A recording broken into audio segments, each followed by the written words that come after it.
The small town of Everdale, Pennsylvania, had always been the kind of place where neighbors knew each other's business, where Friday night football games were community events, and where military service was respected above all else. So when Staff Sergeant Ryan Blackwell returned from his third deployment to Afghanistan, only to be murdered by his wife Melissa in their own home, the community was shattered. But what investigators would soon discover was far more disturbing than anyone could have imagined. Before we jump back in, tell us where you're tuning in from, and if this story touches you, make sure you're subscribed, because tomorrow I've saved something extra special for you. A devoted military wife who had waited patiently for her husband's return, who had organized care packages for his unit, who had volunteered at the Veterans Support Center, had methodically dismembered her husband's body and scattered the remains across 3 counties. As detectives worked to piece together what happened, they uncovered a web of deception that began months earlier when Ryan Blackwell had made the fateful decision to fake his own death during deployment, all to start a new life with the woman he had been secretly seeing for years. This is the story of love turned to bitter hatred, of betrayal that led to unspeakable violence, and how one man's elaborate plan to escape his marriage led to his gruesome end. The August heat in Everdale felt oppressive as Melissa Blackwell arranged the Welcome Home banner across the front porch of the modest 2-story colonial she and Ryan had purchased 5 years earlier. Their home sat on a quiet cul-de-sac in the Oakwood Heights development, where American flags fluttered from many of the porches. It was a neighborhood populated largely by military families connected to Fort Keaton, just 20 miles away. For Melissa, this homecoming was supposed to be different.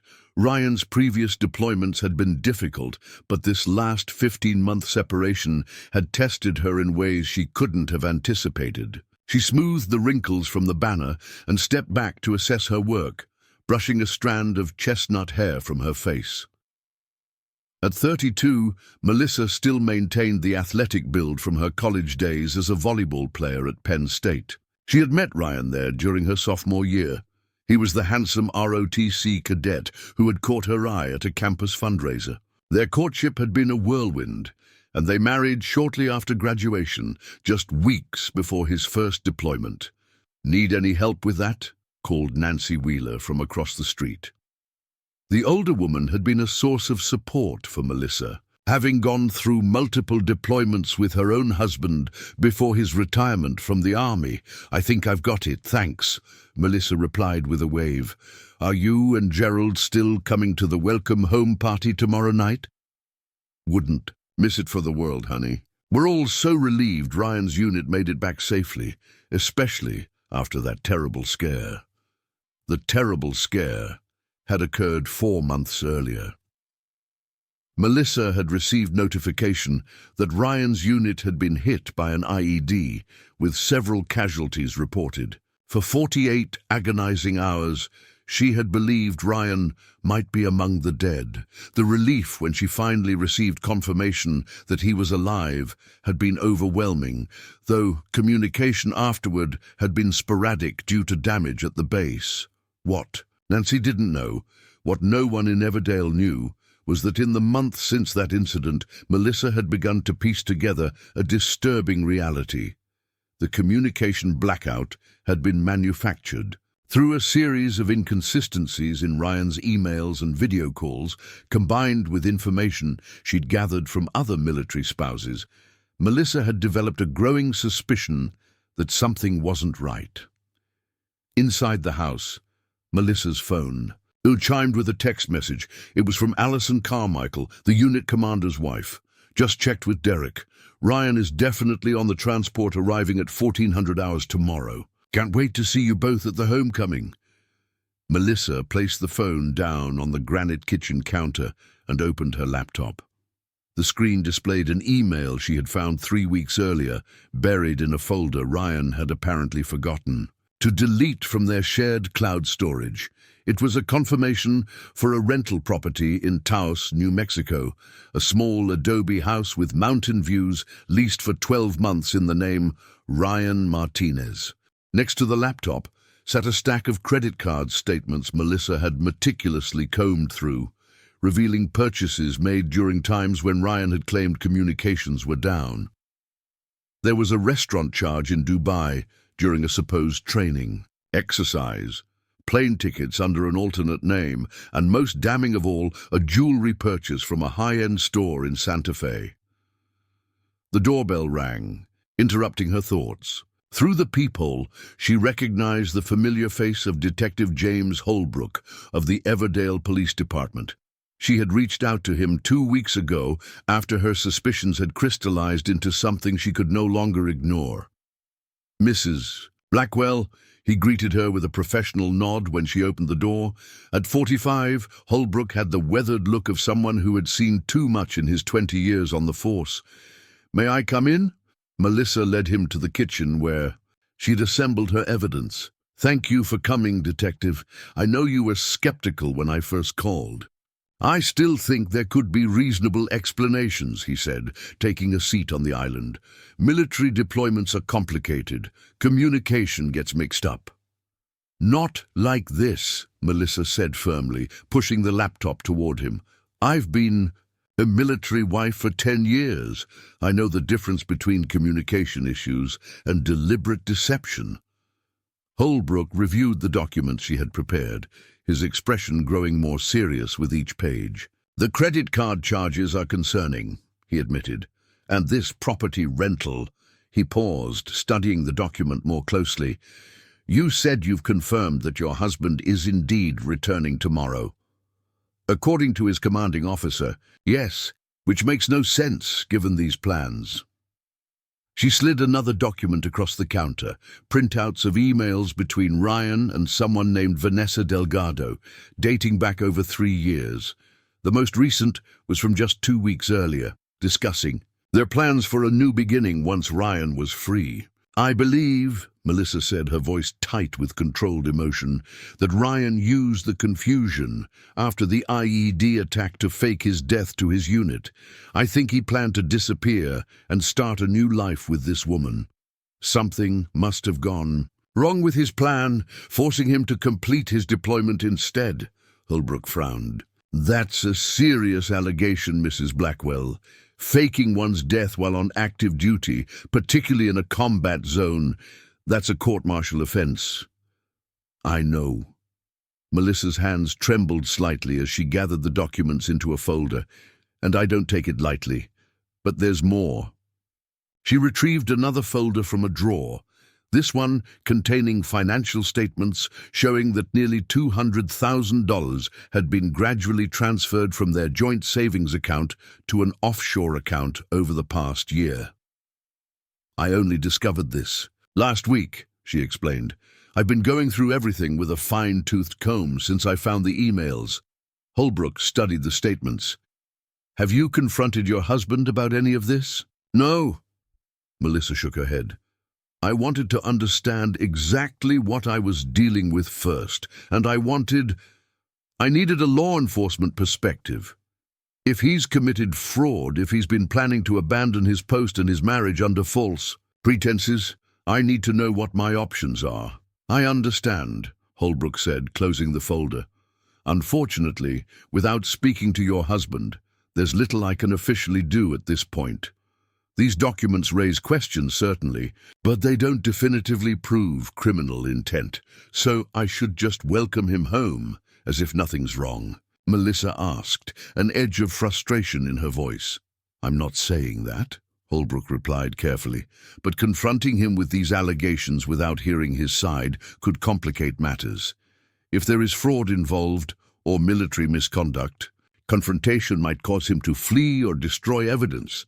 He handed her a card with his personal cell number written on the back. "Call me after he's home. Perhaps arrange for me to stop by, casually, as if I'm just welcoming him back. I can assess the situation."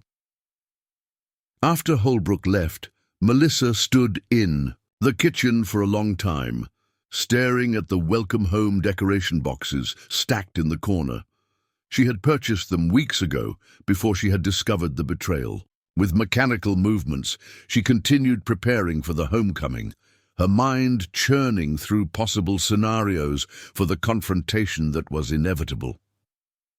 The following day, Melissa drove to Fort Keaton with a sense of unreality. The base was alive with excitement as families gathered to welcome the returning soldiers.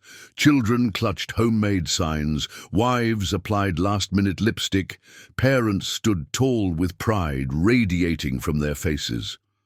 Melissa took her place among the other wives from Ryan's unit, exchanging hugs with women she had bonded with over the past 15 months, through support group meetings and countless video calls where they had shared their fears, their loneliness, and their pride in their husband's service.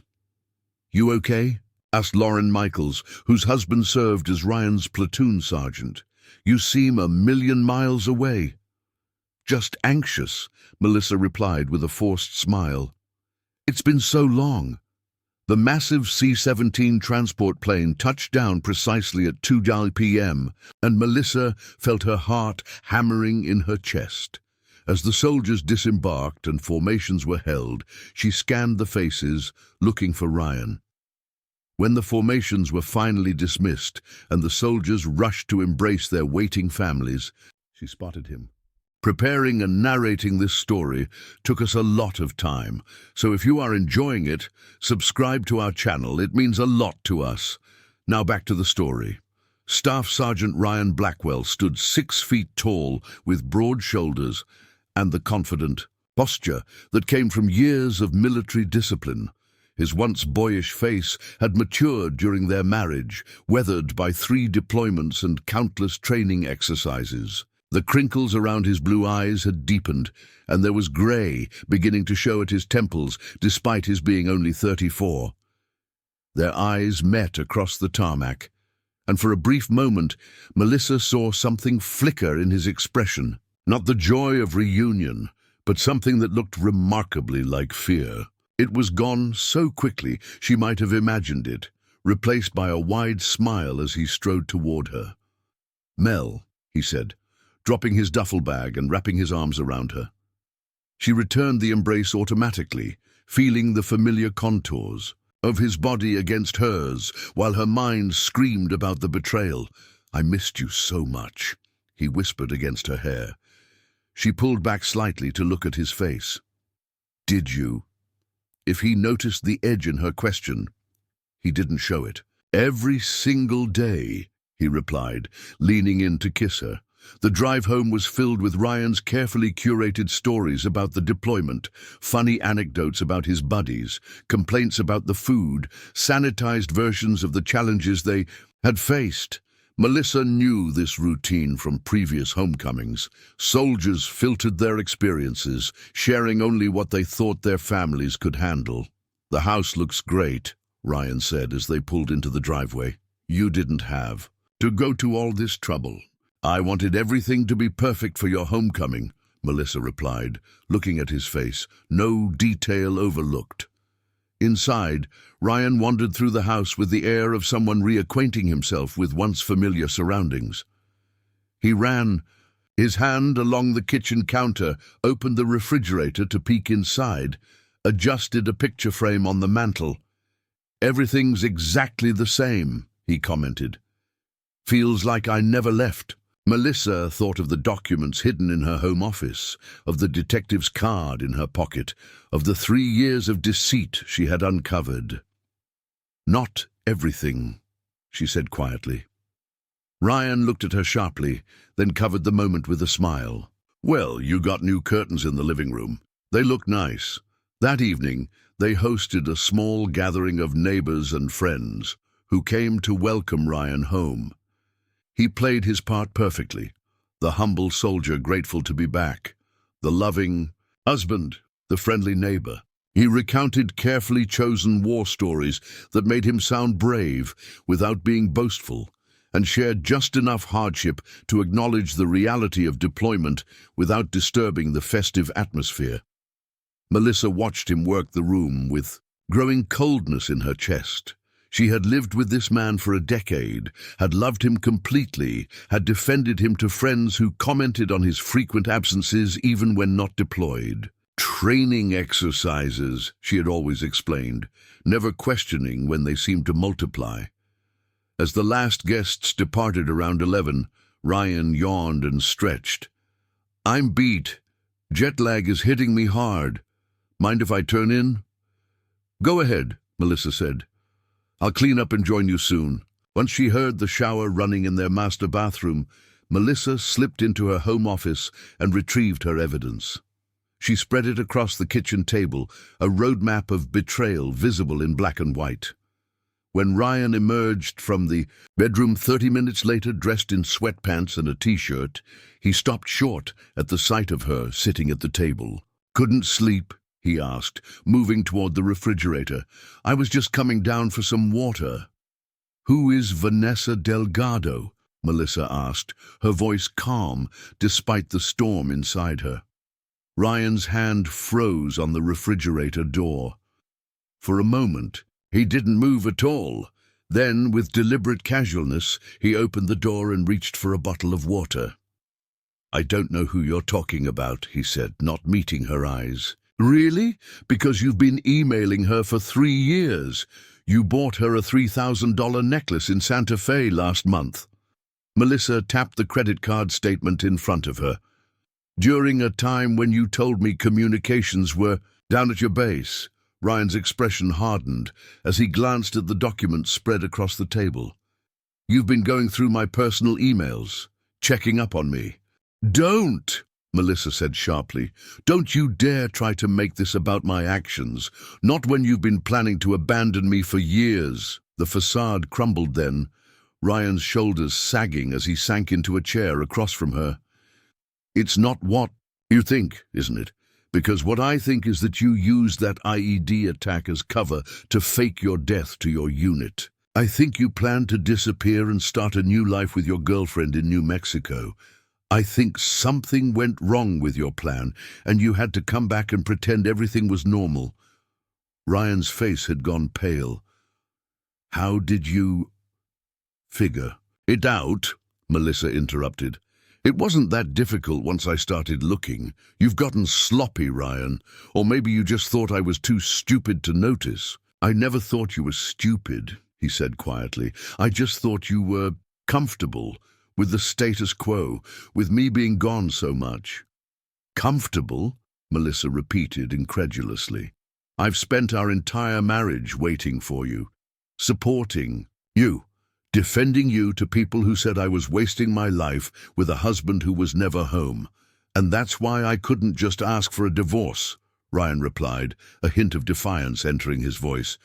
"You built your entire identity around being the perfect military wife. How was I supposed to walk away from that, like a normal human being?" Melissa's voice rose, despite her efforts to maintain control. "You sit down and have a conversation. You don't steal our savings and plan an elaborate fake death." Ryan ran a hand over his face. "You don't understand. It got complicated. Vanessa and we never meant for this to happen. It started as just friendship, but—" "Spare me the details of your love story," Melissa cut in. "I'm more interested in how you plan to explain your resurrection after the military notified me of your death." A flash of genuine confusion crossed Ryan's face. "What are you talking about? The plan was never to have you notified." "Then what was the plan exactly?" Ryan hesitated, then apparently decided that honesty was his only remaining option. "The attack created confusion. Several men were killed. I paid a fixer in Kabul to create documentation showing I was among the dead.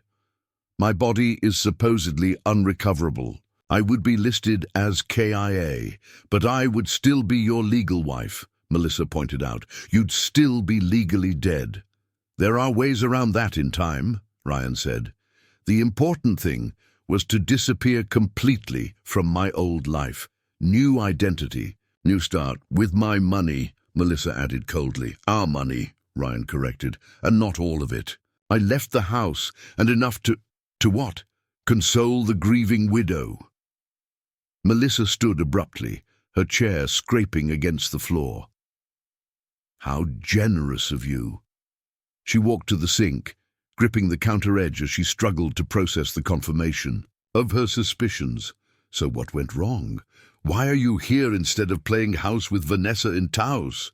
The silence stretched so long that Melissa finally turned to look at him. Ryan's expression was a complex mixture of defeat and calculation. The fixer took my money, but didn't deliver all the documentation, he finally said. Without it, I couldn't establish the new identity securely. And one of my squad members survived the attack with injuries that meant he was sent home early. He would have known I wasn't among the dead. I had to abort the plan.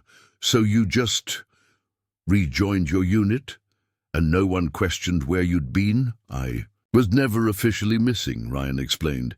I had arranged for leave that coincided with the attack. When I returned, I just didn't mention my original intentions. Melissa laughed, a hollow sound devoid of humor. And now what? You thought you'd just come home and I'd never know about any of this? That we'd pick up where we left off while you planned your next escape attempt? Ryan's silence was enough. I want you out of this house, Melissa said, her voice steady, despite the trembling she felt in her core. Tonight, and I want every penny you stole returned to our joint account by tomorrow. Mel, be reasonable. It's almost midnight. We should talk about this when we're both calmer. I am perfectly calm, she replied. And I've already spoken with Detective Holbrook of the Everdale Police. He's very interested in the possibility that a soldier attempted to fake his death in a combat zone. The color drained from Ryan's face. You involved the police? Do you have any idea what this could do to my career, to my life?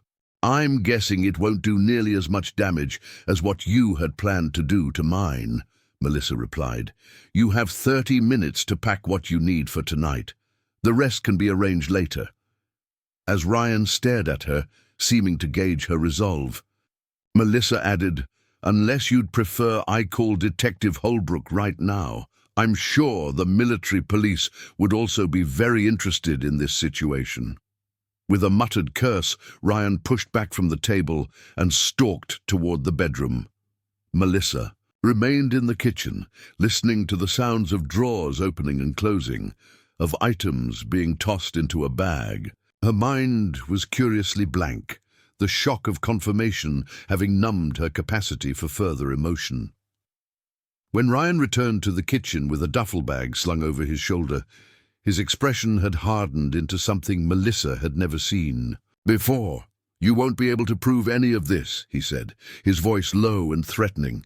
It will be your word against mine. And who do you think people will believe? The decorated staff sergeant or the hysterical wife having delusions while her husband was away?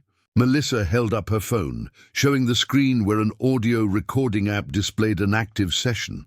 I think they'll believe this, she said. You've been quite forthcoming tonight. For a moment, something dangerous flashed in Ryan's eyes, and Melissa felt a flicker of fear. Then he seemed to collect himself, adjusting the strap of his duffel bag. This isn't over, he said, moving toward the door. You have no idea what you're getting into. As the door closed behind him, Melissa sank into a chair, her legs suddenly unable to support her weight. The house felt cavernous around her, the silence oppressive. She had prepared herself for many possibilities upon Ryan's return, had rehearsed confrontations and outcomes in her mind for weeks. Yet nothing had prepared her for the cold calculation she had seen in his eyes, or for the implicit threat in his parting words. As she gathered the evidence from the table with shaking hands, Melissa realized that in the decade she had been married to Ryan Blackwell, she had never truly known him at all. And now that she did, she felt afraid in a way she had never experienced before, because the man who had just walked out her door was not just a liar and a cheat, he was someone capable of meticulous deception on a scale that was almost incomprehensible. Someone who could plan his own death and the abandonment of his wife without apparent remorse. Someone who, now cornered, might be capable of anything. Detective James Holbrook arrived at Melissa's home early the next morning. She had called him shortly after sunrise, her voice steady despite having not slept at all. "Mrs. Blackwell," he greeted her as she opened the door. The shadows under her eyes told him everything he needed to know about her night. "I came as soon as I could." She led him to the kitchen where a fresh pot of coffee waited. "I confronted him," she said without preamble, placing a mug in front of the detective. "He admitted everything." Holbrook activated his recorder as Melissa played back the audio from her confrontation with Ryan. He listened intently, occasionally making notes in a small pad. "Where is your husband now?" he asked when the recording ended. "I don't know. I told him to leave." Melissa wrapped her hands around her own coffee mug, seeking its warmth. "He took some clothes and left around midnight." Holbrook frowned. "And you've been here alone since then?" "Yes." "Why?" The detective chose his words carefully. "The level of planning your husband demonstrated, the calculated nature of his intended deception. I'm concerned about your safety, Mrs. Blackwell." Melissa felt a chill that had nothing to do with the air conditioning. "You think he might come back, try to hurt me?" People who go to these lengths to orchestrate elaborate deceptions often have certain personality traits, Holbrook explained. When their plans are disrupted, when they're exposed, they can become unpredictable. He removed a card from his wallet and slid it across the table. "This is the contact information for Andrea Levinson at the County Victim Services. I'd like you to call her today about getting an emergency protective order." "A restraining order? Isn't that excessive? Ryan's never been violent." "Until yesterday you thought he was a devoted husband," Holbrook pointed out gently. "This recording suggests otherwise. Better safe than sorry." After Holbrook left, promising to begin a formal investigation, Melissa found herself moving through the house with new awareness. Spaces that had felt comfortably familiar for years now seemed filled with potential threats. She checked the locks on all the doors and windows, then called Andrea Levinson. The Victim Services coordinator was efficient and non-judgmental, walking Melissa through the process of filing for an emergency protective order. By late afternoon, Melissa had completed the necessary paperwork at the county courthouse and been granted a temporary order that would remain in effect until a formal hearing could be held in 10 days. As she drove home, her phone rang. She didn't recognize the number but answered anyway. "Is this Melissa Blackwell?" asked a woman's voice, unfamiliar and slightly accented. "Yes, who's calling?" A pause. "My name is Vanessa Delgado." Melissa nearly drove off the road. She pulled into a gas station parking lot, her heart pounding. "How did you get this number?" "Ryan gave it to me as an emergency contact." Vanessa's voice was calm, almost clinical. "I need to meet with you." "I have nothing to say to you," Melissa replied, anger rising in her chest. "Perhaps not, but I have things you need to hear. Things about Ryan that you don't know." "I think I've learned quite enough about my husband recently." "No," Vanessa said firmly, "you haven't. Believe me when I say this is about your safety. Ryan is not who you think he is." Something in the woman's tone gave Melissa pause. "Why should I trust you? You've been having an affair with my husband for years." "It wasn't an affair," Vanessa responded, a note of bitterness entering her voice. "At least not the way you think. Ryan and I met through my work at the Veterans Crisis Center in Albuquerque. I'm a counselor there. And that somehow justifies—" "Nothing justifies deception," Vanessa interrupted. "But there are things you need to understand about your husband's mental state. Things that might explain, if not excuse, his behavior. And more importantly, things that might keep you safe." Melissa sat in silence, torn between hanging up and hearing what this woman had to say. "The Golden Oak Diner, just off Route 16, she finally said. 8 o'clock tonight. I'll be there." Vanessa replied. "Come alone, please. And Melissa, be careful until then." The Golden Oak Diner was a classic roadside establishment that had been serving travelers and locals since the 1950s.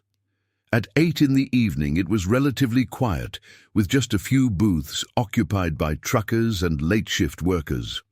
Melissa spotted Vanessa immediately. The woman sitting alone in the corner booth matched no mental image Melissa had constructed. She had expected someone younger, perhaps more glamorous. Instead, Vanessa Delgado appeared to be in her early 40s, with silver streaks in her dark hair pulled back in a practical ponytail. She wore no makeup, and her simple blue blouse and black slacks suggested professionalism rather than seduction.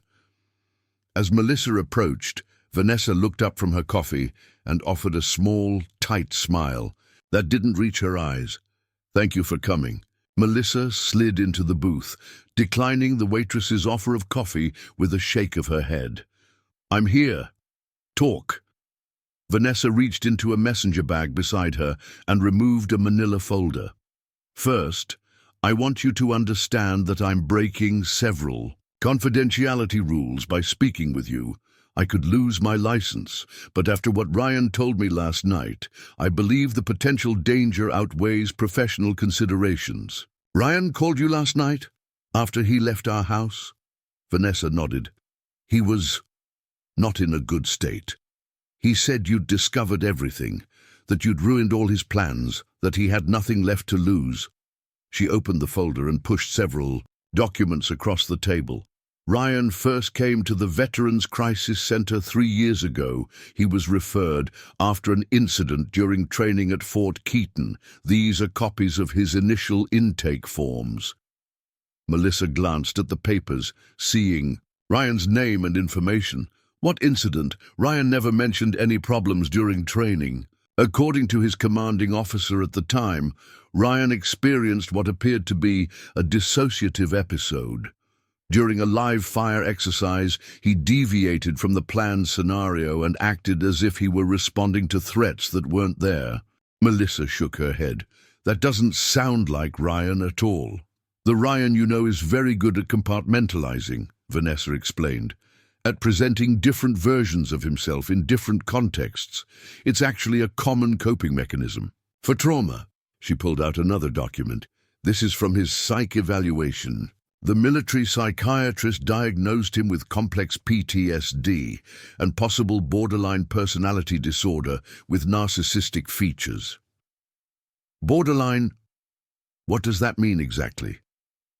"In Ryan's case, it manifests as difficulty maintaining a consistent sense of self, intense fear of abandonment, and a tendency toward impulsive behavior and elaborate fantasy constructions." Vanessa's clinical tone softened slightly. "He creates narratives where he's either the hero or the victim, but rarely takes responsibility for his own actions." Melissa tried to reconcile this information with the man she had married. "And you were his therapist?" "Initially, yes. I specialize in trauma treatment for veterans. But over time, as he shared more about his experiences, I realized he was fabricating aspects of his service record. When I confronted him about the inconsistencies, he admitted that many of the traumatic incidents he'd described had never happened." "Then, what was the real trauma?" Vanessa hesitated. "That's where things get complicated. Ryan's actual service record is less dramatic than the one he presented to both of us. He was never in direct combat. His role was primarily administrative, though he was stationed in combat zones. So he lied about everything." Melissa felt the foundations of her understanding continuing to crumble. "Not everything. The trauma is real, but it predates his military service. Ryan experienced severe childhood abuse, which he's never properly addressed. The military structure initially helped him contain his psychological issues, but the contrast between his actual role and the heroic identity he'd constructed for himself eventually became unsustainable." Melissa struggled to process this information. "So your relationship with him was deeply inappropriate on my part," Vanessa admitted, shame evident in her expression. I violated every ethical principle of my profession. Ryan's ability to identify and exploit vulnerabilities in others is remarkable. At the time, I was going through a divorce. He sensed that vulnerability and gradually shifted our therapeutic relationship into something personal. She looked directly at Melissa. I'm not asking for your forgiveness or understanding. I'm telling you this because you need to understand. The man you're dealing with, when I finally recognized the manipulation and tried to end our relationship 6 months ago, Ryan began constructing this elaborate plan to fake his death and force me into a new life with him. Force you? Melissa repeated. Yes. The plan wasn't collaborative. He presented it as a fait accompli, complete with new identities he'd created for both of us. When I refused, he became different, threatening. He said if I wouldn't come willingly, he had other ways to ensure my cooperation. A chill ran through Melissa. Did he threaten you physically? Not explicitly. Ryan's methods are more subtle. He implied he had compromising information about me, about ethical violations that could end my career. And he knows things about my family, my sister's address, my niece's school schedule. Vanessa's hands trembled slightly as she gathered the documents. Last night, when he called, that subtlety was gone. He blamed me for not helping him execute the plan properly. He blamed you for discovering it. He was unraveling. Where is he now? Melissa asked. I don't know.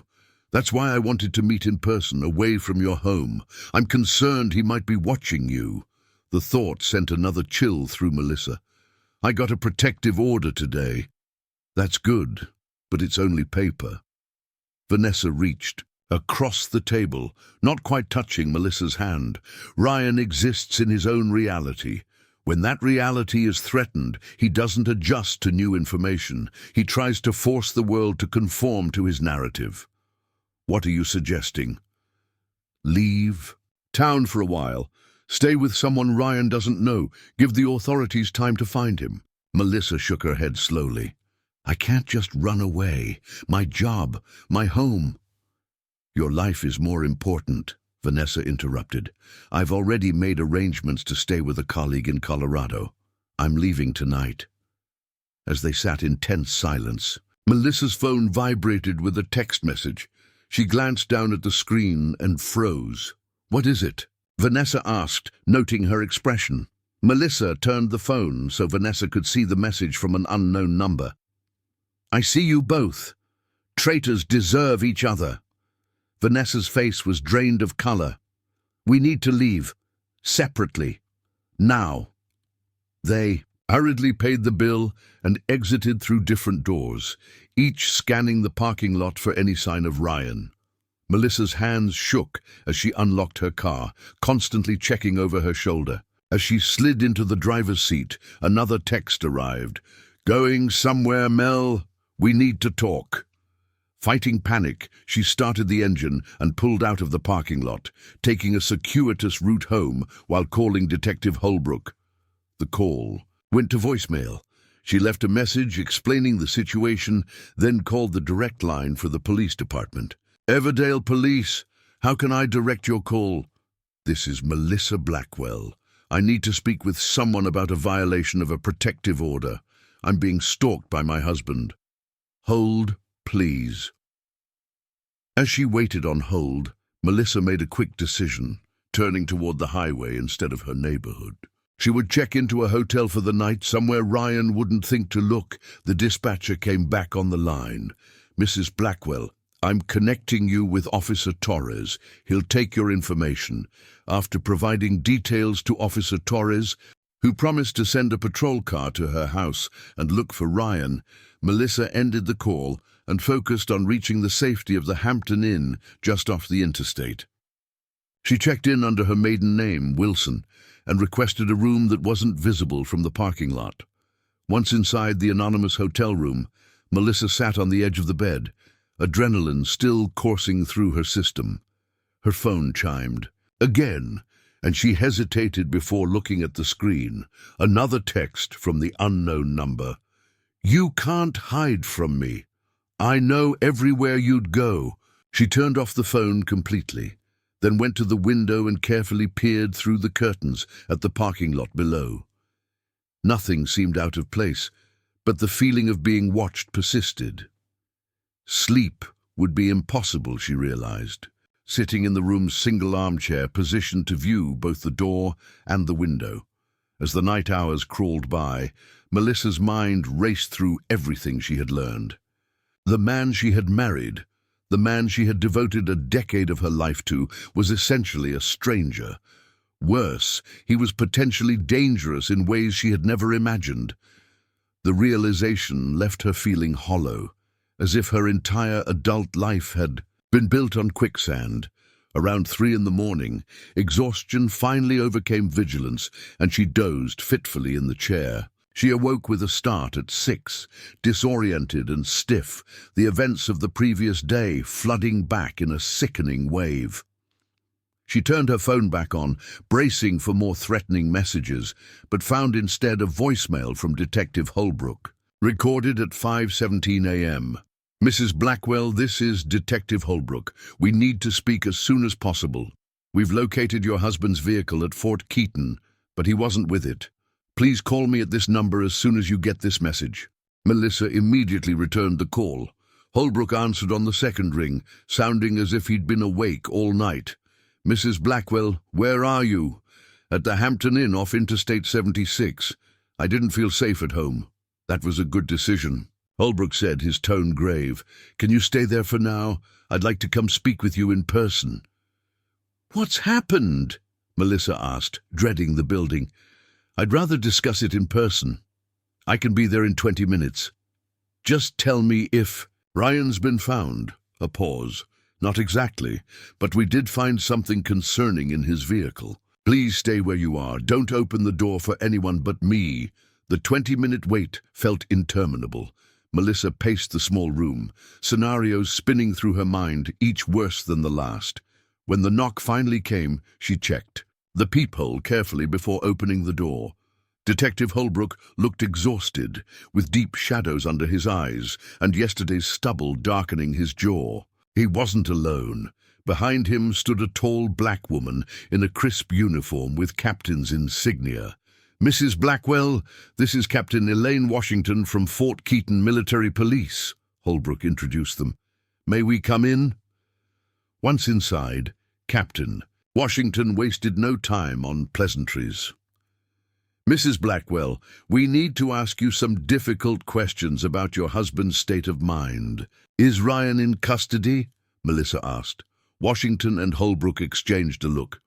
"No," Washington replied, "but we have reason to believe he may have accessed the weapons storage facility at Fort Keaton last night." Melissa felt the blood drain from her face. "What?" Holbrook took over. "Your husband's keycard was used to enter the facility at 2:14 a.m. Security cameras were disabled, but the electronic log recorded his credentials. When MPs investigated, they found that several weapons were missing, including a service pistol and an M4 carbine.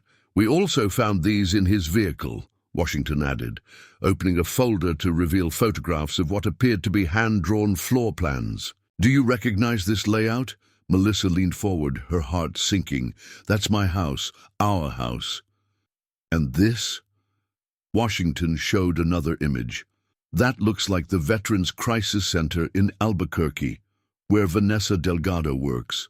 The captain nodded grimly. "We've already contacted the Albuquerque police to provide security at the center. Ms. Delgado has been moved to a secure location. We believe your husband may be planning something violent," Holbrook said bluntly.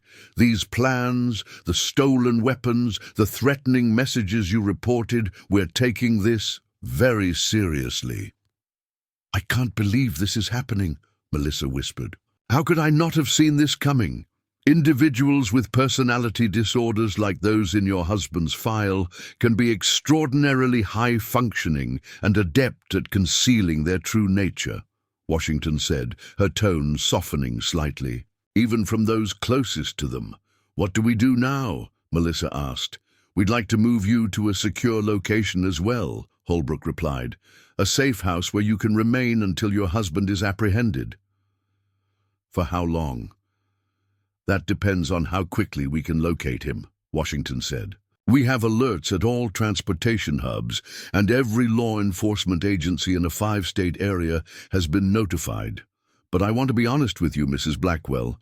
Your husband has military training and seems to have planned for contingencies. This may not resolve quickly." Melissa thought of her job at the elementary school, her friends, her life in Everdale. All of it is now on hold indefinitely because of Ryan's actions. "I'll need some things from my house," she said, resignation in her voice. "We can arrange for an officer to accompany you," Holbrook offered. "But we should move quickly.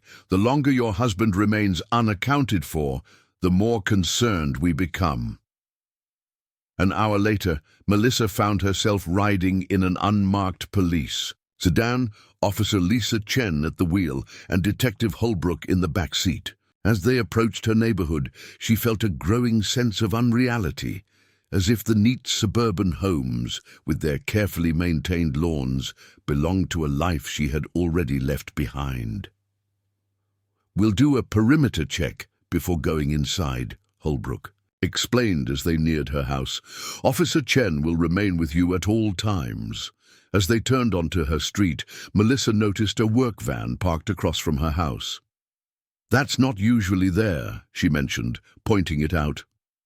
Holbrook immediately tensed, radioing for backup. "Stay in the vehicle," he instructed, his hand moving to his weapon.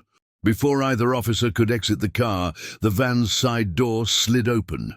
Melissa caught only a glimpse of the figure inside before Holbrook was shouting for her to get down, and Officer Chen was accelerating in reverse. The crack of gunfire shattered the suburban morning quiet.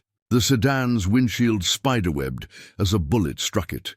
Chen swerved sharply, throwing Melissa against the door as she fought to maintain control of the vehicle. Holbrook was on his radio, shouting their location and situation. "Shots fired! Officers and civilians under fire!" More shots rang out, and Melissa heard the sickening thud of bullets striking the car's body. Chen made a hard turn onto a connecting street, putting houses between them and the shooter. "Are you hit?" Holbrook demanded, checking Melissa for injuries. "No, I don't think so," she managed, her voice shaking uncontrollably. "Backup's 3 minutes out," Chen reported, continuing to put distance between them and the ambush site. "I'm heading toward the station." As they sped away, Melissa realized with horrible clarity that the figure in the van had been Ryan. In the brief moment before chaos erupted, she had seen his face, a mask of rage that bore little resemblance to the man she had known for 10 years. The reality of her situation struck her with full force. Ryan wasn't just threatening her, he was hunting her, and he wouldn't stop until he found her or until someone stopped him. In the back seat of the police car, as sirens began to wail in the distance and Officer Chen radioed their status to dispatch, Melissa made a silent vow.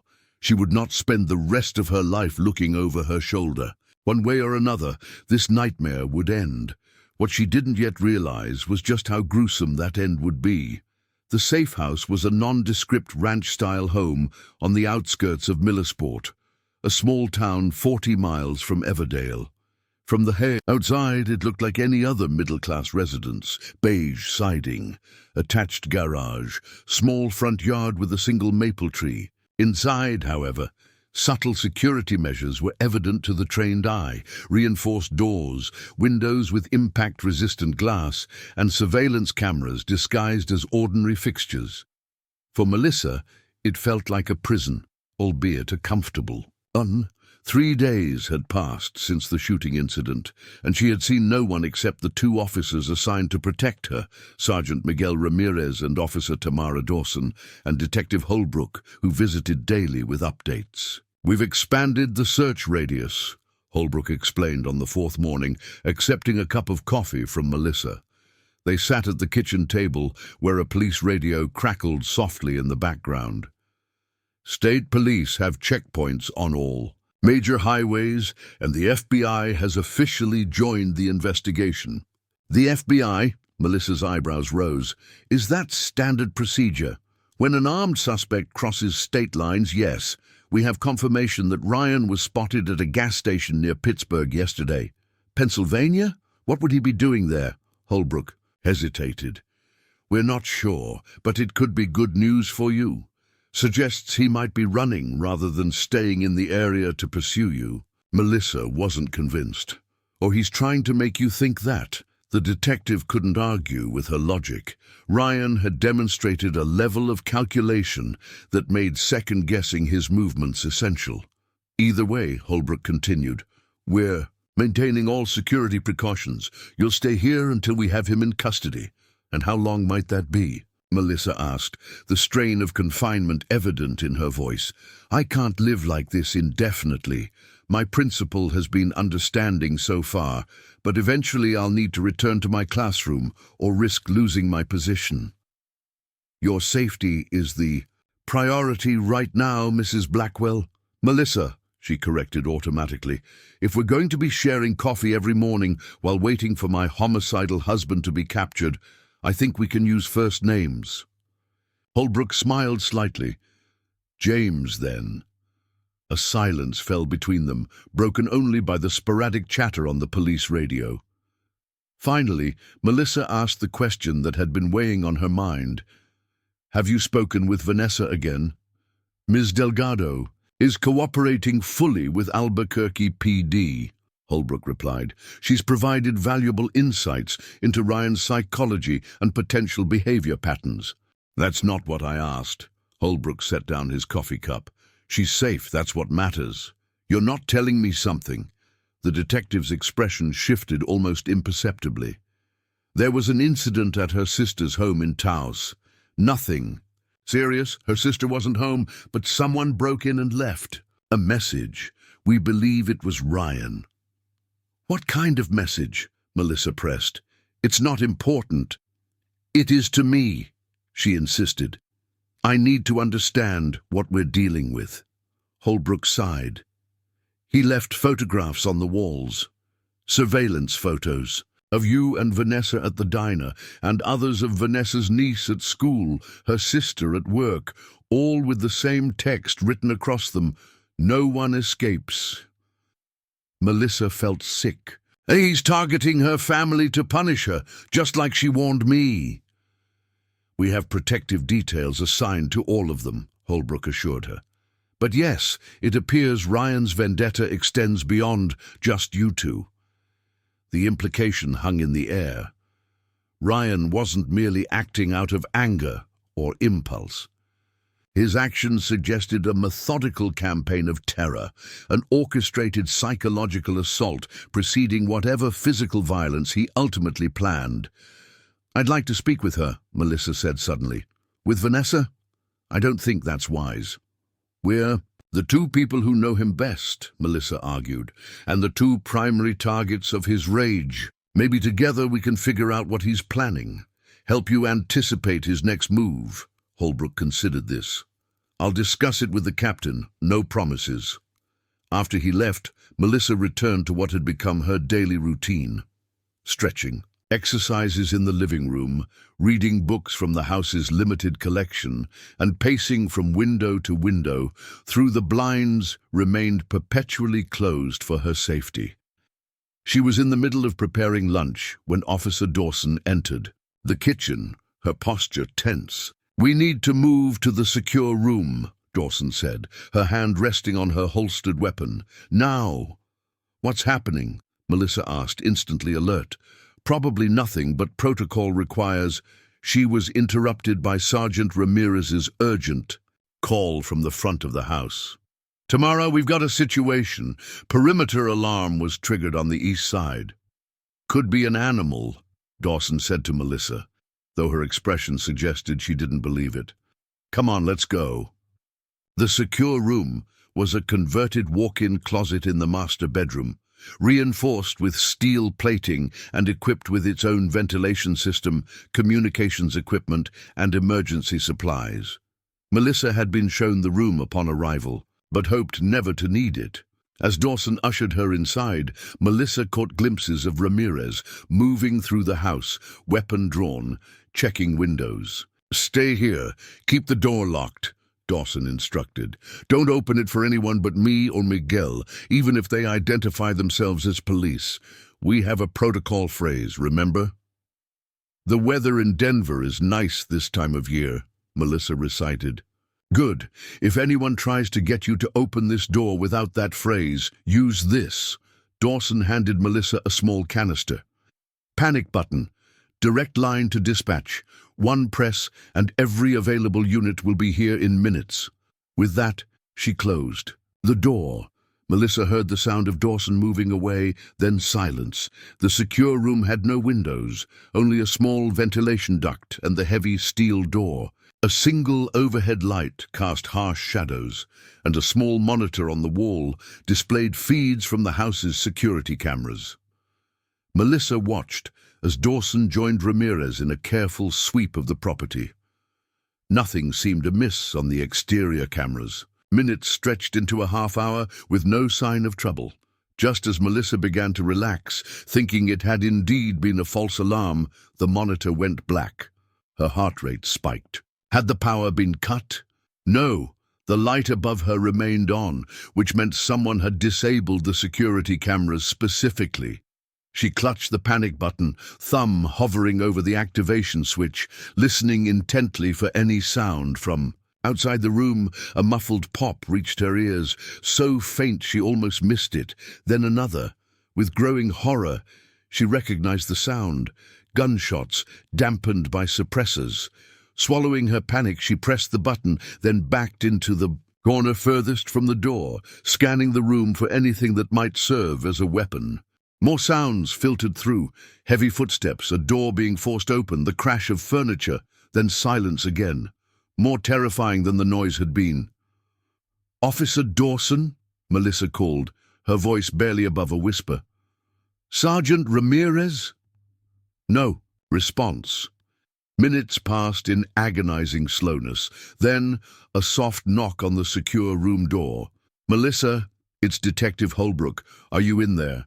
She remained silent, remembering Dawson's warning. "Melissa, it's safe to come out now. We've secured the premises." Still, she didn't respond. The protocol phrase. He hadn't used the protocol phrase. "Melissa, I know you're in there. Officer Dawson told us where to find you before she lost consciousness. We need to get you out of here. There may be other hostiles in the area."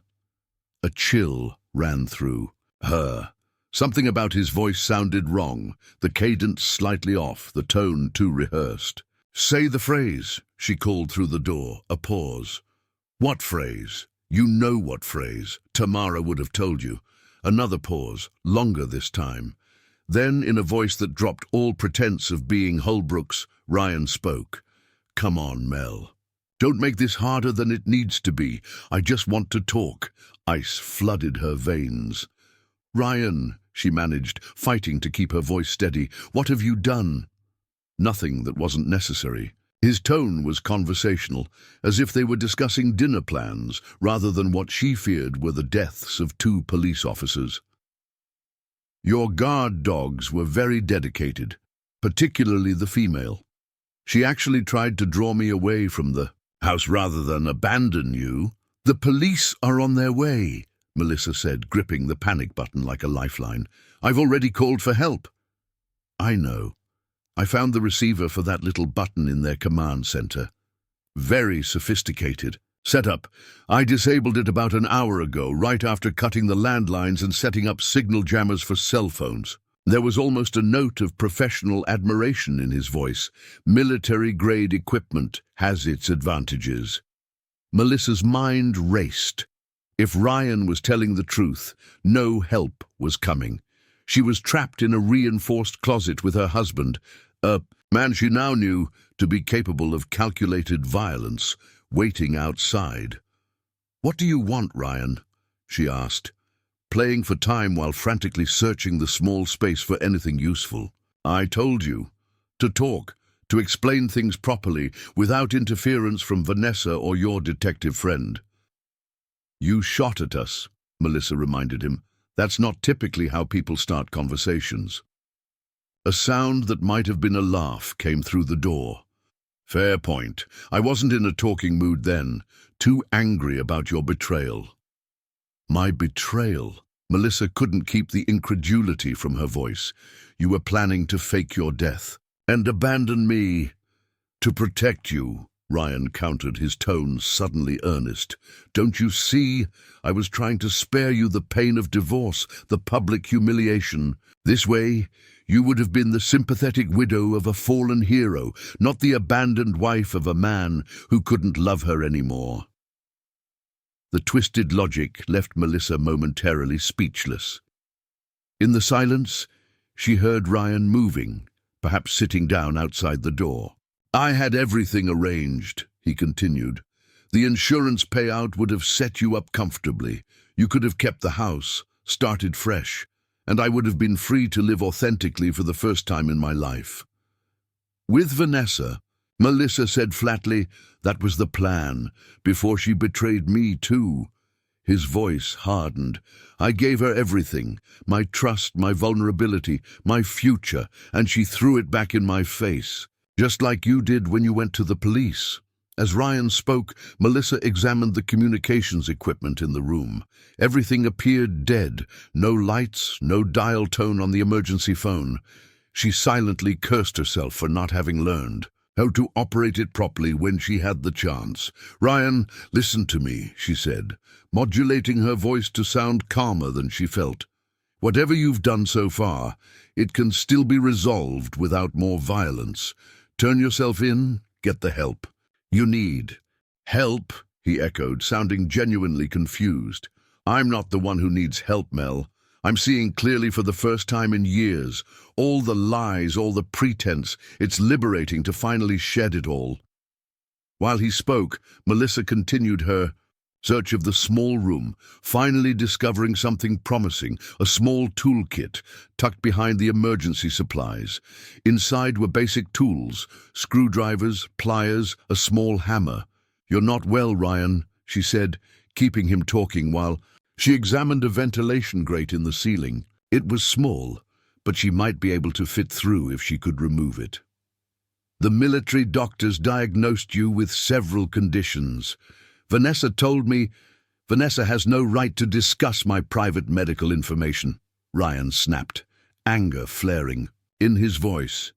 "She violated every ethical principle she claims to uphold. Did she tell you she was sleeping with 2 other patients besides me? That she has a pattern of exploiting vulnerable veterans?" Melissa paused, screwdriver in hand. Was he telling the truth, or was this another manipulation? "She admitted your relationship was inappropriate," she said carefully. "That she violated her professional ethics." "How magnanimous of her," Ryan said sarcastically. "Did she also mention that she was the one who suggested I create a new identity, that she helped plan the whole disappearance before getting cold feet?" This contradicted Vanessa's account entirely, leaving Melissa uncertain who to believe. She refocused on the ventilation grate, silently working the screws loose. "It doesn't matter anymore," she replied, trying to keep him engaged. "What matters is what happens now. People have been hurt, Ryan, possibly killed. That can't be undone." "They shouldn't have gotten in my way," he said simply. "I tried to be reasonable, offered them a chance to walk away. Their choice, their consequences." As the last screw came loose, Melissa carefully removed the grate, setting it silently on the floor. The ventilation shaft above looked barely wide enough for her shoulders, but it might lead somewhere useful.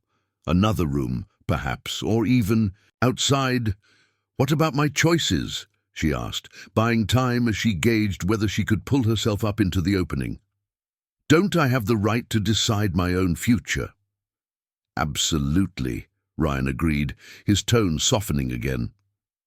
"That's why I'm here, Mel, to give you choices, real ones, not the false options created by people who want to control us both." "What kind of choices?"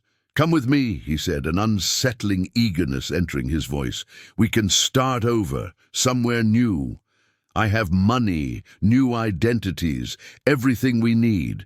Or stay here, help the police hunt me, and spend the rest of your life looking over your shoulder, wondering when I'll reappear While he outlined his twisted version of choice, Melissa had pulled the room's small step stool beneath the vent opening and carefully stepped up. The shaft was even tighter than it had appeared, but desperation gave her determination. "That's not much of a choice," she said, reaching up to test her weight on the edges of the opening. "It's better than what most people get," Ryan replied. "Most of us just drift through life, following prescribed patterns, never realizing we're trapped in someone else's design." As Melissa prepared to hoist herself up, a sudden mechanical sound from the door froze her in place. The lock. It was disengaging. "I've been patient, Mel," Ryan called through the door, his voice hardening. "Give you time to process, but we need to resolve this now." The door swung open, revealing Ryan standing in the doorway. He wore tactical gear, black vest, utility pants with multiple pockets, combat boots. A pistol, with a suppressor attached, was holstered at his hip. But what struck Melissa most was his expression, calm, almost serene, despite the blood visible on his clothing. His eyes tracked from her face to the open vent above, then to the step stool she stood on. A flicker of admiration crossed his features. "Always resourceful," he commented. "It's one of the things I have always loved about you." Melissa's hand tightened around the screwdriver she still held.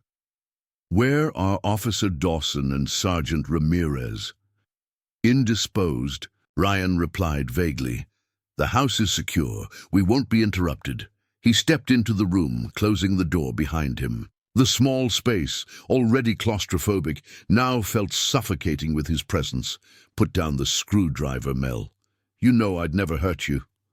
"I don't know anything about you anymore," she replied, maintaining her position on the stool. "The man I married wouldn't have shot at police officers or terrorized innocent people." "The man you married was a fiction," Ryan said, his tone almost gentle. "A construct designed to function in society, to meet expectations. The real me has always been something else, something dangerous," Melissa said. Ryan shrugged. "Labels like dangerous are applied by a system that fears what it can't control. I prefer to think of myself as liberated." He took another step forward, extending his hand. "Come down from there. Let's talk properly." "Stay back," Melissa warned, raising the screwdriver. Ryan sighed as if disappointed by her lack of cooperation. "I've disarmed trained combat specialists, Mel. Do you really think you can threaten me with a Phillips head?" In a movement almost too quick to follow, he reached out and grasped her wrist, applying precise pressure that sent sharp pain shooting up her arm. The screwdriver clattered to the floor. As she instinctively recoiled from the pain, she lost her balance on the stool. Ryan caught her before she could fall, his grip painfully tight as he lowered her to the ground. "See? I'm not going to let you get hurt," he said, as if his previous action hadn't been the cause of her pain. "Now we're going to leave this house together. I have a vehicle waiting. We'll be across state lines before anyone realizes what's happened." "I'm not going anywhere with you," Melissa stated firmly, despite the fear coursing through her. Ryan's expression hardened. "This isn't a negotiation. You're coming with me, one way or another. I'd prefer you to be conscious and cooperative, but I'm prepared for alternatives." He reached into a pocket and withdrew a small case, opening it to reveal a syringe. "Sedative," he explained casually. "Military grade. Perfectly safe in the right dosage, but it will keep you compliant for about 4 hours, long enough to reach our first destination." Melissa backed away until she hit the wall. "Ryan, think about what you're doing. This isn't going to end the way you want. You don't know what I want," he said, advancing on her with the syringe. "You never did. None of you ever did." As he reached for her arm, Melissa made a desperate decision. Instead of pulling away, she lunged forward, driving her knee upward with all her strength. It connected solidly with his groin, doubling him over with a surprised grunt of pain. In the same motion, she shoved him backward, creating just enough space to dart past him toward the door. She made it 2 steps into the hallway before Ryan recovered, launching himself after her with startling speed. His arms wrapped around her waist in a crushing tackle that sent them both crashing to the floor. The impact knocked the wind from her lungs, leaving her gasping as Ryan flipped her onto her back, pinning her with his weight.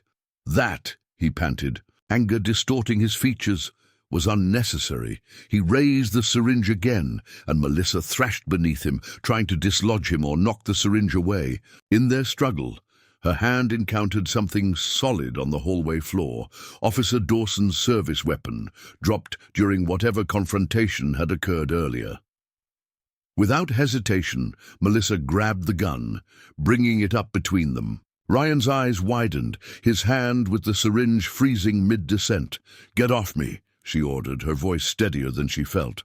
A calculating look passed over Ryan's face. "You won't shoot me, Mel. You don't have it in you." "Try me." For a tense moment, neither moved. Then Ryan smiled, a cold expression that never reached his eyes. "Maybe you would," he conceded, slowly raising his hands, the syringe still clutched. In one, the dutiful military wife has found her spine at last. "Drop the syringe and move back," Melissa instructed, keeping the gun trained on him. Ryan complied, letting the syringe fall and carefully shifting his weight off her. Melissa scrambled to her feet, maintaining her aim as she backed toward what she hoped was the front of the house. "This changes nothing," Ryan said, rising smoothly to a standing position. "You can't run forever, and you certainly can't shoot me. Stay where you are," Melissa warned as he took a step toward her. He took another step. "What's your plan here? Mel, shoot your husband? The decorated war hero? How would you explain that?" "Self-defense seems pretty clear," she replied, continuing to back away. "Especially after what you've done to the officers protecting me." Ryan smiled again, that same cold expression. "You assume they're dead. Interesting, shows what you really think of me." The comment threw her momentarily. Were Dawson and Ramirez still alive? Had she misunderstood the situation? In that split second of uncertainty, Ryan made his move, lunging forward with startling speed. Acting on pure instinct, Melissa pulled the trigger. The gunshot was deafening in the confined space of the hallway. Ryan staggered, shock registering on his face as he looked down at the spreading red stain on his chest. "You actually did it," he said, his voice filled with something like wonder. Then his legs buckled, and he collapsed to his knees before pitching forward onto the floor. Melissa stood frozen, the gun still extended, unable to process what had just happened. The ringing in her ears from the gunshot muffled all other sounds, creating a surreal bubble of silence around her. Slowly, she approached Ryan's motionless form, the gun still trained on him. "Ryan?" she called tentatively. No response. She nudged his shoulder with her foot. Nothing. Keeping the gun aimed at him, she crouched down and pressed 2 fingers to his neck, searching for a pulse. After a moment, she felt it, weak but present. As the shock began to recede, practical considerations reasserted themselves.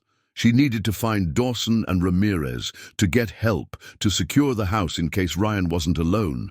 But first, she needed to ensure Ryan couldn't come after her again. With mechanical movements, she searched the tactical vest he wore, finding plastic zip ties in one of the pockets, likely the same ones he had used to restrain the officers.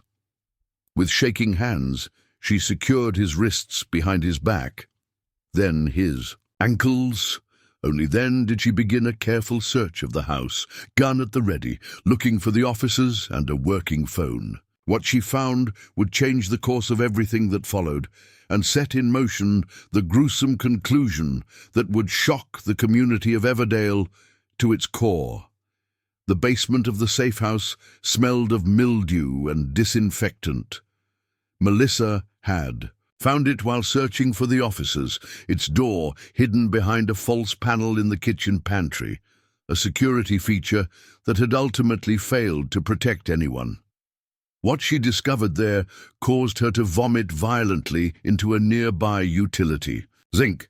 Sergeant Ramirez lay sprawled at the bottom of the stairs, his throat cut with surgical precision. The amount of blood suggested Ryan had taken him by surprise, attacking from behind before he could raise an alarm. The sergeant's service weapon was still in its holster, unfired. Officer Dawson had apparently put up more resistance. She was, and bound to a support beam, her uniform torn and bloodied, evidence of a struggle before she was subdued. Unlike Ramirez, she still breathed, shallow, pained gasps that bubbled through blood from a chest wound. "Tamara," Melissa whispered, rushing. To her side. Oh, God. The officer's eyes fluttered open, recognition slowly dawning. Blackwell," she managed, blood trickling from the corner of her mouth. "Run!" "I'm not leaving you," Melissa insisted, examining the wound. A deep stab wound between the ribs, professionally delivered to collapse a lung without immediately killing. Ryan had wanted information from her. Melissa tore strips from her own shirt, applying pressure to the wound. "Hold on, I'll get help." "No. Phones," Dawson gasped. "He jammed everything." "He's down," Melissa assured her. "I shot him. He's unconscious upstairs." A flicker of surprise crossed Dawson's face, followed by grim satisfaction. "Good. I need to find a way to call for help," Melissa said, continuing to apply pressure. "The panic button didn't work." "Car," Dawson whispered. "Police, radio, my car. Where are the keys?" Dawson's eyes shifted downward. "Pocket." Melissa carefully searched the officer's bloodied uniform, finding the keys in her front pocket. "I'll be right back, just hold on." As she turned to leave, Dawson's hand shot out with surprising strength, grasping her wrist. "Be careful. He's not alone." A chill ran through Melissa. "What do you mean?" "Partner," Dawson managed. "He has a partner." Before Melissa could ask more, Dawson's eyes rolled back, her grip slackening as unconsciousness claimed her. Panic surged through Melissa's system. A partner. Ryan wasn't working alone. She needed to move quickly. With the service weapon clenched tightly, she crept back upstairs, every sense heightened for signs of this unknown second threat. The house remained silent, Ryan still motionless where she'd left him in the hallway. Peering through a gap in the blinds, Melissa surveyed the driveway where Officer Dawson's patrol car was parked. About 30 yards of open space separated the house from the vehicle. 30 yards of exposure if Ryan's partner was watching. She considered her options. Wait for backup that might never come, or risk the dash to the car to call for help that Dawson desperately needed. The decision was made itself. Gathering her courage, Melissa eased the front door open and slipped outside, staying low and moving quickly across the open ground. The patrol car was unlocked, the keys fitting easily into the ignition. With shaking hands, she started the engine and reached for the radio mounted on the dashboard. Static crackled as she pressed the transmit button. "This is Melissa Blackwell at the safe house," she said, fighting to keep her voice steady. "Officers down, need immediate medical assistance and backup. Suspect Ryan Blackwell is incapacitated, but possibly has an accomplice in the area." The response was immediate. "Copy that, Mrs. Blackwell. Units dispatched to your location. ETA 9 minutes. Can you confirm your status?" "I'm unharmed, but Officer Dawson has a severe chest wound, and Sergeant Ramirez appears deceased. The suspect is unconscious and restrained inside the house." "Acknowledged. Remain in the vehicle with doors locked until units arrive." "Over." Melissa was about to comply when movement at the house caught her eye. With horror, she saw Ryan staggering through the front door, blood soaking his tactical vest, but very much conscious. Somehow he had freed himself from the zip ties.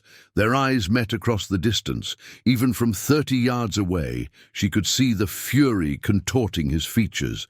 With deliberate movements, he drew a second weapon from an ankle holster, one she had failed to find when searching him. Melissa ducked as the first shot shattered the patrol car's windshield. Glass rained down as she threw the vehicle into reverse, slamming her foot on the accelerator. The patrol car lurched backward just as another bullet punched through the dashboard. Ryan advanced, firing methodically despite his wound. Melissa swerved the car in a wide arc, using it as a shield while trying to put distance between them.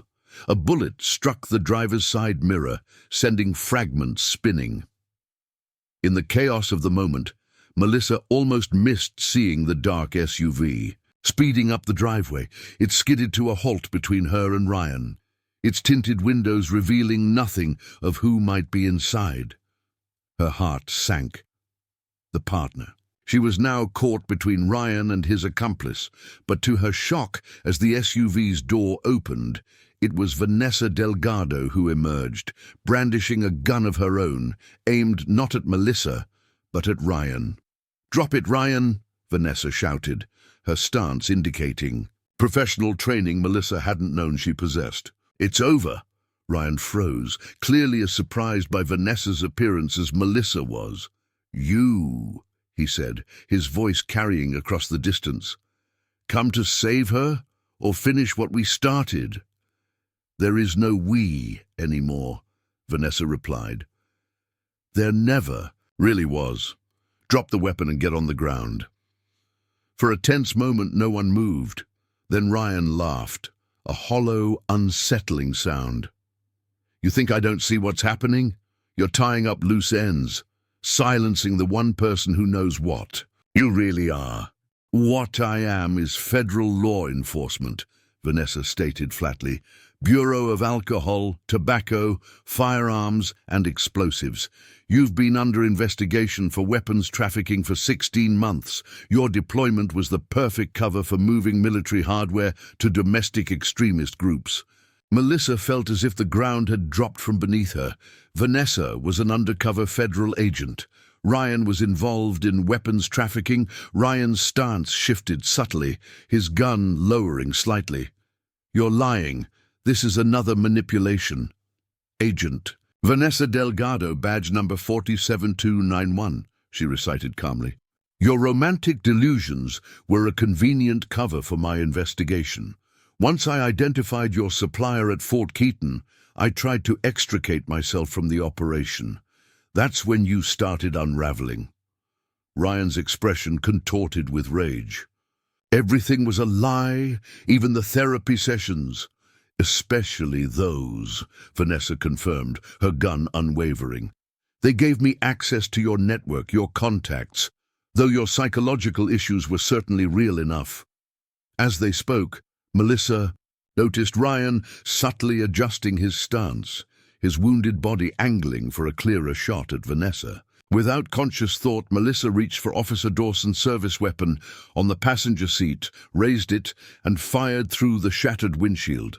The bullet caught Ryan in the shoulder of his gun arm, spinning him halfway around. His weapon clattered to the ground as he fell to one knee.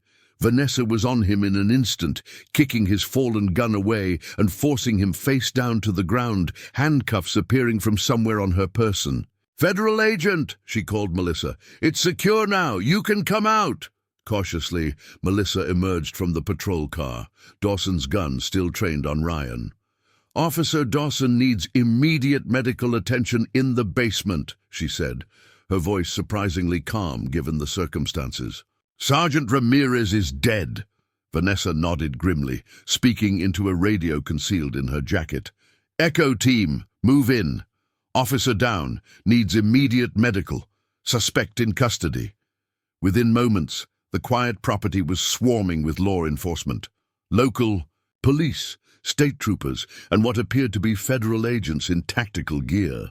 Paramedics rushed into the house while others secured Ryan, who had fallen silent, his eyes fixed on Melissa with an intensity that made her skin crawl. As he was loaded into an ambulance under heavy guard, Ryan called out to her, "This isn't over, Mel. We're connected, always will be." A female agent stepped between them, blocking Ryan from view. "Mrs. Blackwell, I'm Special Agent Claire Winters, ATF. We need to get you somewhere secure. Your husband has associates who may still pose a threat. More safe houses? Melissa asked wearily. No. We're taking you to the federal building in Columbus. Agent Delgado will brief you once we're there. As she was escorted to a waiting SUV similar to the one Vanessa had arrived in, Melissa caught sight of Officer Dawson being rushed on a gurney to a medevac helicopter that had landed in the adjacent field. The officer's eyes were closed, an oxygen mask covering her face, medical personnel working frantically as they moved. Will she make it? Melissa asked Agent Winters. She's tough, was all the agent would say, her expression grave. The federal building's interview room was sterile and impersonal. Its walls a neutral beige, its furniture utilitarian. Melissa sat at a table, a paper cup of cooling coffee before her waiting. She had already given her statement twice, once to local authorities, once to federal agents, describing in clinical detail how she had shot her husband in self-defense. The door opened, and Vanessa entered, now dressed in a crisp pantsuit rather than the tactical gear she had worn at the safe house. She looked more like the professional counselor Melissa had met at the diner, except for the badge clipped to her belt and the firearm holstered at her side. Mrs. Blackwell, she greeted formally, taking a seat across the table. I owe you an explanation. You think? Melissa couldn't keep the edge from her voice. Vanessa nodded, accepting the rebuke. I apologize for the deception. It was necessary for the operation and for your protection. My protection. 2 officers are dead or dying because of your operation. And I will carry that responsibility, Vanessa acknowledged. But had we not been investigating Ryan, many more would likely have died. The weapons he was helping smuggle out of military installations were destined for domestic. Terrorist cells planning mass casualty events. Melissa struggled to process this information. So everything you told me at the diner about Ryan's psychological issues, about your inappropriate relationship, that was all a lie. Not entirely, Vanessa replied carefully. Ryan does have diagnosed psychological conditions, though perhaps not exactly as I described them. And while there was no actual romantic relationship, I did violate professional boundaries by continuing to pose as his therapist after identifying him as a person of interest. And the threats to your family? The break-in at your sister's house? Real. Unfortunately, Ryan became fixated on me when I attempted to distance myself from the investigation. My sister and niece are in protective custody now. Vanessa slid a folder across the table. This is what we know about Ryan's operation. It began 3 years ago when he was approached by a group calling themselves the Patriot Defense Initiative, a militia group with connections to white supremacist organizations. They needed someone with access to military installations who could help divert weapons and equipment. Melissa opened the folder, staring at photographs of Ryan meeting with various individuals, inventory lists of stolen equipment, bank records showing substantial deposits to offshore accounts. Why are you showing me this? Because you deserve to know the truth, Vanessa said simply, and because we believe Ryan may have hidden additional caches of weapons or documentation that could lead us to his associates. Anything you might remember, any properties or storage units he maintained could be crucial. Melissa shook her head slowly. I don't know anything about this. He kept this part of his life completely hidden from me. Perhaps not completely, Vanessa suggested. Sometimes information is absorbed subconsciously. Locations mentioned in passing, names overheard on phone calls, patterns of behavior that might indicate where he was operating from. As they spoke, Agent Winters entered the room, her expression tense. We need to talk, she said to Vanessa. Privately. Vanessa excused herself, following Winters out into the hallway. Through the partially open door, Melissa could hear fragments of their urgent conversation. Escaped custody. During transfer, 3 agents down. How is that possible? He had multiple gunshot wounds. Inside help, description matches. The supply sergeant from Fort Keaton, safe house compromised, need to move her immediately. Melissa felt ice form in her veins as Vanessa returned, her professional composure cracked by genuine concern. "What's happened?" Melissa demanded before Vanessa could speak. "Ryan has escaped custody," Vanessa admitted, seeing no point in deception. "It appears he had help from at least one accomplice within the military." "He's coming for me, isn't he?" Vanessa didn't sugarcoat the reality. "Most likely, yes, but not just you. We believe he's attempting to reach one of his weapons caches before fleeing the country. His injuries will slow him down, but not for long." "What now? Another safe house for me to wait in while more people die?" "No," Vanessa said firmly. "We're done hiding you. Ryan uses conventional thinking against us, anticipating our protective protocols and exploiting them. We need to change the dynamic, meaning we use you as bait," Vanessa stated bluntly. "Controlled, protected bait, but bait nonetheless. Draw him out on our terms rather than his." Melissa stared at her, searching for any sign of manipulation or deception. Finding none, she asked, "What would I have to do?" "Return to your home in Everdale. Make it appear as though you believe the danger has passed. Live your normal routine under heavy but concealed surveillance. When Ryan makes his move, and he will, we'll be waiting. And if your surveillance fails, if he gets to me before you can stop him." Vanessa slid a small device across the table, what appeared to be a simple pendant on a chain. "Tracking device with panic button. Subdermal implant would be more secure, but this will have to be done given the time frame." Melissa picked up the pendant, weighing more than just its physical presence in her palm. "Do I have a choice?" "There's always a choice," Vanessa replied. "We can place you in witness protection, new identity, new location. But Ryan has proven adept at finding people who don't want to be found. And he would continue his weapons operation through his network, potentially leading to considerable loss of life."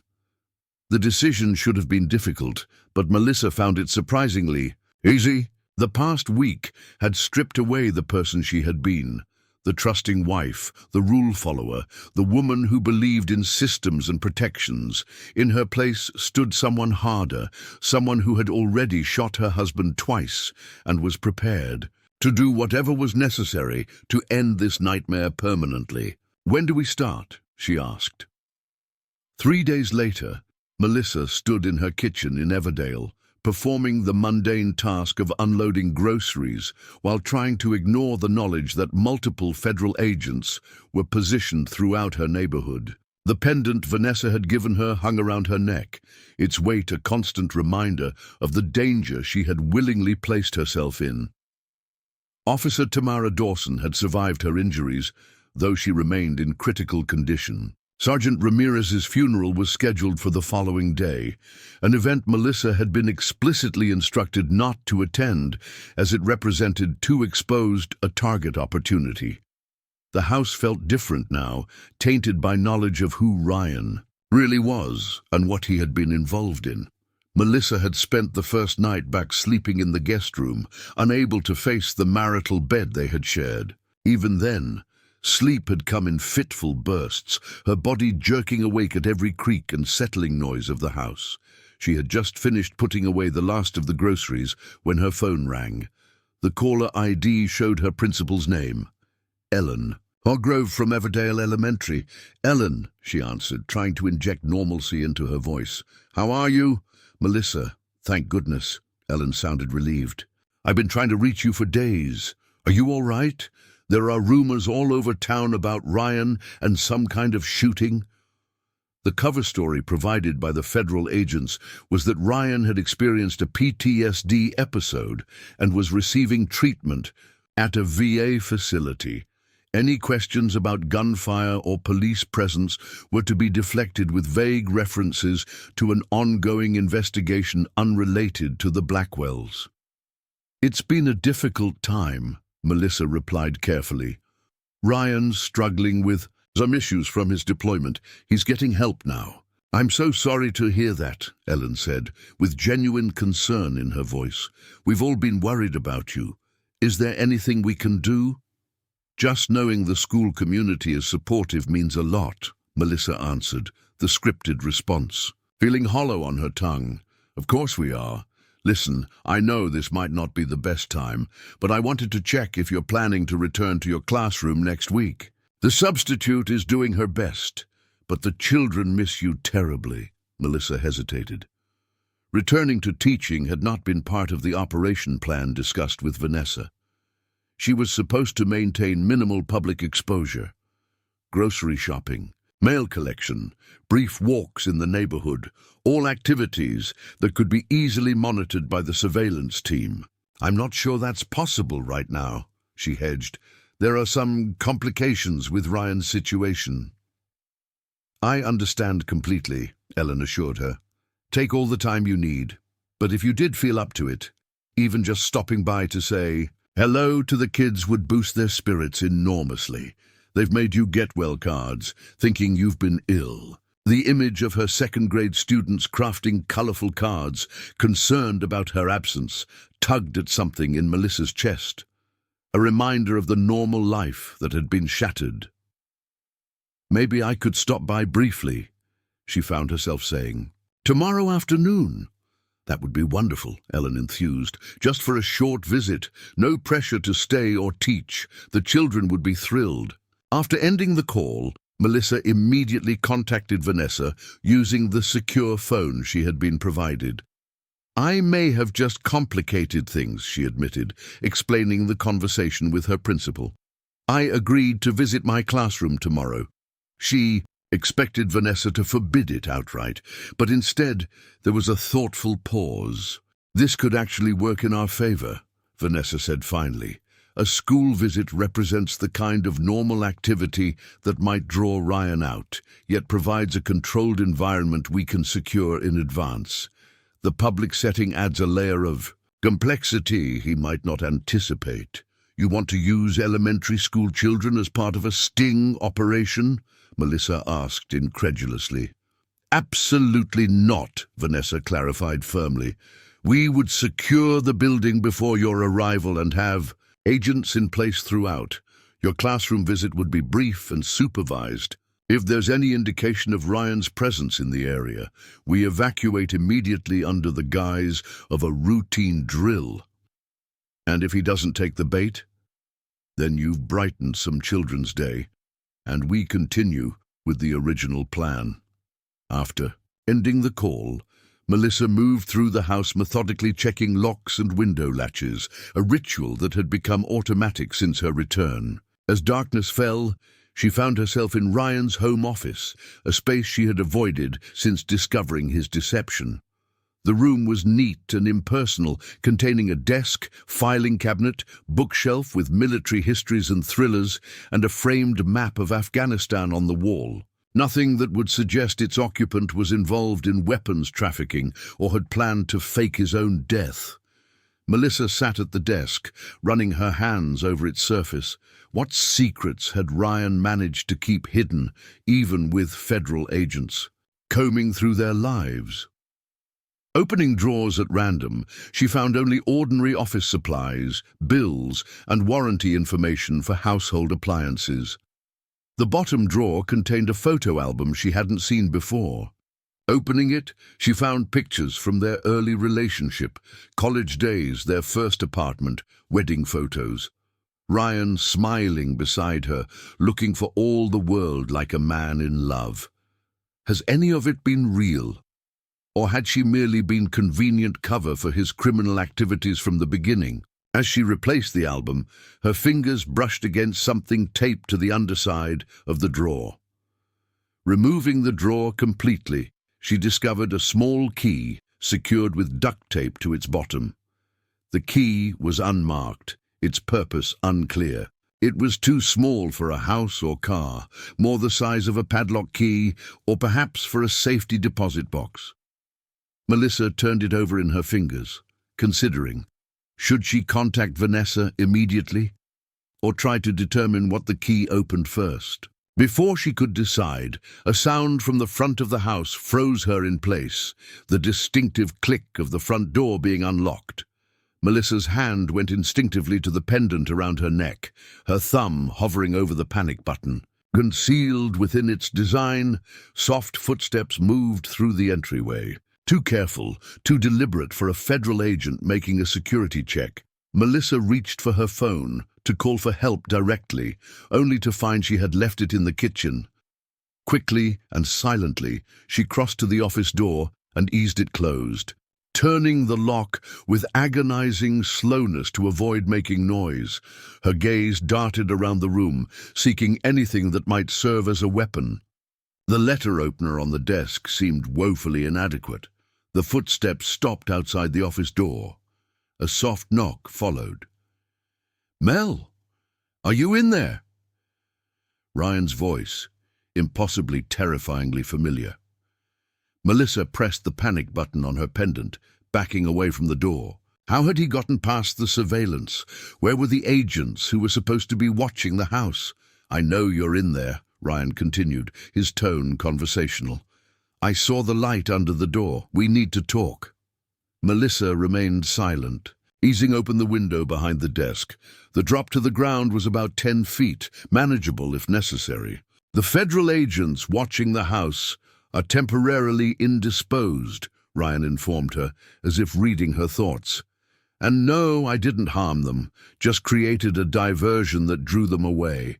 By the time they realize it was a false alarm, our business will be concluded." The doorknob rattled as he tested it, finding it locked. "I'm not here to hurt you, Mel. If that was my intention, I wouldn't be announcing myself." A pause. "I just want what's mine. Then I'll disappear for good. No more looking over your shoulder, no more fear. You can go back to your life as if I never existed." Melissa still said nothing, one leg over the windowsill now, preparing to flee. "The key, Mel," Ryan said, his voice hardening slightly. "I know you found it. It opens a locker at the bus terminal in Columbus. Inside is evidence that will implicate certain highly placed military personnel in our operation. I need it as insurance. To ensure my safe passage out of the country." Melissa froze. How could he possibly know she had just found the key? "There are surveillance cameras in this house that the feds didn't find," Ryan explained, again seeming to anticipate her question. "I've been watching you since you returned. I know your routines, your security protocols. I know Agent Delgado's. Plan to use you as bait." A chill ran through her. If he had been watching, if he knew about the federal operation, why show himself now? "You're wondering why I'm here instead of simply grabbing the key while you were out," Ryan continued. "The answer is simple. The locker requires both the key and a biometric scan of my retina. I need you to come with me to Columbus. Just a quick trip, then freedom for us both." "I don't believe you," Melissa finally spoke, her voice steadier than she felt. "Last time we talked, you tried to drug me and killed a police officer." "Circumstances have changed," Ryan replied. "I'm out of options and out of time. The people I was working with believe I've betrayed them to the feds. They want me eliminated. The evidence in that locker is all that's keeping them from acting on that belief." "So you expect me to help you blackmail your terrorist friends?" Melissa asked incredulously. "After everything you've done?" "I expect you to act in your own best interest," Ryan countered. "Those terrorist friends know about you, Mel. They know where you work, where you shop, which pew you sit in at church on the rare Sundays you attend. If I go down without insurance, they'll assume you know something, even if you don't. They'll come for you too." The cold calculation in his voice sent shivers down Melissa's spine. This was the real Ryan speaking now. No pretense, no manipulation, just the hard truth as he saw it. "The surveillance team will be back any minute," she said, still poised half in and half out of the window. Doubtful. The diversion was quite elaborate. A pause. "I'm going to count to 10, Mel. Then I'm coming through this door one way or another. Your choice, whether it's as reluctant partners in mutual survival or as adversaries." As Ryan began counting, Melissa made her decision. one that would set in motion the final gruesome chapter of their story. 8, 9. Before Ryan could reach 10, Melissa called out, "Wait!" She moved away from the window, the key clutched tightly in her palm. "If I go with you, I need guarantees." "You're not in a position to negotiate," Ryan replied, his voice now directly against the door. "Neither are you," Melissa countered. "The surveillance team might return any minute, and I could destroy this key before you break through this door." Pause. "What do you want?" "Once we retrieve whatever's in this locker, you leave the country and never contact me again. No surveillance, no threats, no revenge. I get written confirmation that you've arranged for your terrorist friends to leave me alone permanently." Ryan chuckled. "You've changed, Mel. Harder now. I almost like it. Do we have a deal?" "Yes," he answered, too quickly to be believable. "Now open the door." Melissa took a deep breath. "Swear on your father's grave." The silence that followed was weighted with surprise. Ryan had idolized his father, a Vietnam veteran who had died during Ryan's senior year of high school. It was the one emotional vulnerability Melissa knew to be genuine. "I swear on my father's grave," Ryan finally said, his tone flatter. Melissa slowly approached the door, unlocked it, and stepped back. Ryan entered cautiously, his appearance shocking her despite her mental preparation. He looked gaunt, his face pale beneath several days of stubble.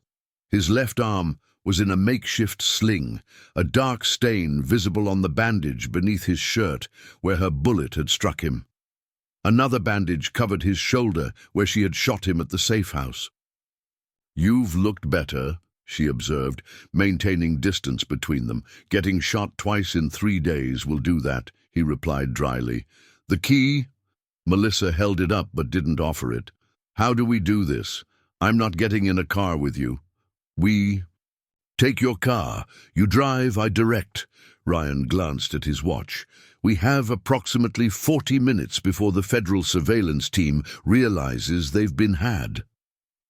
"And the pendant?" Melissa touched the tracking device at her throat. "They'll follow us the moment I leave the house." Ryan produced a small electronic device from his pocket. "Signal jammer. As far as they can tell, you're still at home." A cold calculation settled over Melissa. If the tracking device was being jammed, no one would know if she activated the panic button. No help would come. "Let's go," Ryan said, gesturing toward the door. "You first." As they moved through the house, Melissa noted the eerie stillness of the neighborhood through the windows. No sign of the federal agents who were supposed to be protecting her. "Your diversion?" she asked as they reached the garage. "What did you do?" "Called in an active shooter situation at the mall across town," Ryan replied matter-of-factly. "Every available law enforcement officer is there now, including your protective detail. By the time they sort it out, we'll be done." The casualness with which he described creating community-wide panic disturbed her. This was the real Ryan, calculating, remorseless, seeing others merely as obstacles or tools. They entered her Honda Civic, Ryan climbing painfully into the passenger seat, his wounded body clearly causing him discomfort, despite his attempts to hide it. He placed the signal jammer on the dashboard, its small light blinking steadily. "Columbus Bus Terminal," he directed. "Take the highway." As Melissa backed out of the garage, Ryan produced a pistol from beneath his jacket, resting it on his thigh. "Insurance," he explained, catching her glance. "I don't anticipate needing it." The drive passed in tense silence for the first several miles, Melissa's mind racing through scenarios and escape options. Ryan maintained vigilance, regularly checking the mirrors for signs of pursuit. "Why weapons trafficking?" Melissa finally asked, needing to understand how the man she had married had become this person. "Was it just for money?" Ryan considered the question. "Initially, yes. Military pay doesn't go far, but it became more ideological over time. ideological. Melissa couldn't keep the disgust from her voice. You were arming terrorists. I was arming patriots preparing for the collapse of a corrupt system, Ryan corrected. At least that's what I told myself. The truth is probably somewhere in between. Does it matter now? It matters to me, Melissa replied. I need to understand if anything about our marriage was real. Ryan was silent for so long that Melissa thought he might not answer. When he did, his voice carried an unfamiliar note, something almost like regret. In the beginning, it was real. The man you married existed for a time. But war changes. People, Mel, not just combat. I never saw much of that, despite what I told you. It's the system, the dehumanization, the constant awareness that you're just a replaceable part in a machine. Other soldiers come home without becoming criminals, Melissa pointed out. True, Ryan acknowledged. I made choices, bad ones increasingly. So, the deeper I got, the easier it became to compartmentalize. The Ryan who loved you, the Ryan who supplied weapons to militias, they became separate people in my mind. And which one are you now? A humorless smile crossed his face. Neither. I'm just a man trying to survive the next 24 hours. As they approached Columbus, Ryan directed her to exit the highway and navigate through increasingly industrial areas until they reached the bus terminal, a sprawling concrete structure that had seen better days. Park in the short-term lot, he instructed. Keep the key with you. We'll walk in together, looking like a couple. The locker is in the northeast corner of the main terminal. The bus station was sparsely populated at this hour. A few travelers dozing on benches while others waited listlessly for delayed departures. Ryan kept close to Melissa, his hand resting lightly on her lower back, the gun concealed but accessible in his jacket. Locker 732, he murmured, steering her toward a wall of metal storage compartments. They reached the locker without incident. Melissa inserted the key as Ryan positioned himself for the retinal scanner concealed within the locker door. A soft click indicated the security measures had been satisfied. Ryan opened the locker and removed a small waterproof case, checking its contents briefly before securing it inside his jacket. That's it? Melissa asked. That's what this was all about? Names, dates, account numbers, Ryan replied. Everything needed to implicate people far more important than me. My insurance policy. As they turned to leave, Ryan suddenly stiffened, his gaze fixed on something across the terminal. Melissa followed his line of sight to see a man in a dark jacket watching them intently. A man whose hand was moving deliberately toward what appeared to be a concealed weapon. Change of plans, Ryan muttered, gripping Melissa's arm tightly. They found us. Move toward the restrooms, now! Who? Just move! Ryan propelled her forward as the first gunshot rang out, sending waiting passengers diving for cover and screaming in panic. More shots followed as Ryan pulled Melissa behind a ticket counter, his own weapon now drawn. Friends of yours? Melissa gasped, her heart pounding. Former associates, Ryan corrected grimly. They must have been watching the locker. We need an exit. A public address announcement began instructing people to evacuate as security personnel responded to the gunfire. In the chaos, Ryan pulled Melissa toward a service corridor, limping noticeably as his injuries took their toll. There's a maintenance exit that leads to the employee parking lot, he explained between labored breaths. If we can reach it. He never finished the sentence. As they rounded a corner, two men in maintenance uniforms appeared, both drawing weapons as they recognized Ryan. Blackwell, one stated flatly. Hand over the case. Behind me, Ryan ordered Melissa, pushing her. Back while raising his own gun. What followed was a blur of gunfire and movement. Ryan fired twice, dropping one of the men, while the other returned fire. Melissa felt Ryan jerk beside her as a bullet found its mark, but he remained standing, squeezing off another shot that sent the second attacker crumpling to the floor. Go, Ryan gasped, shoving Melissa forward.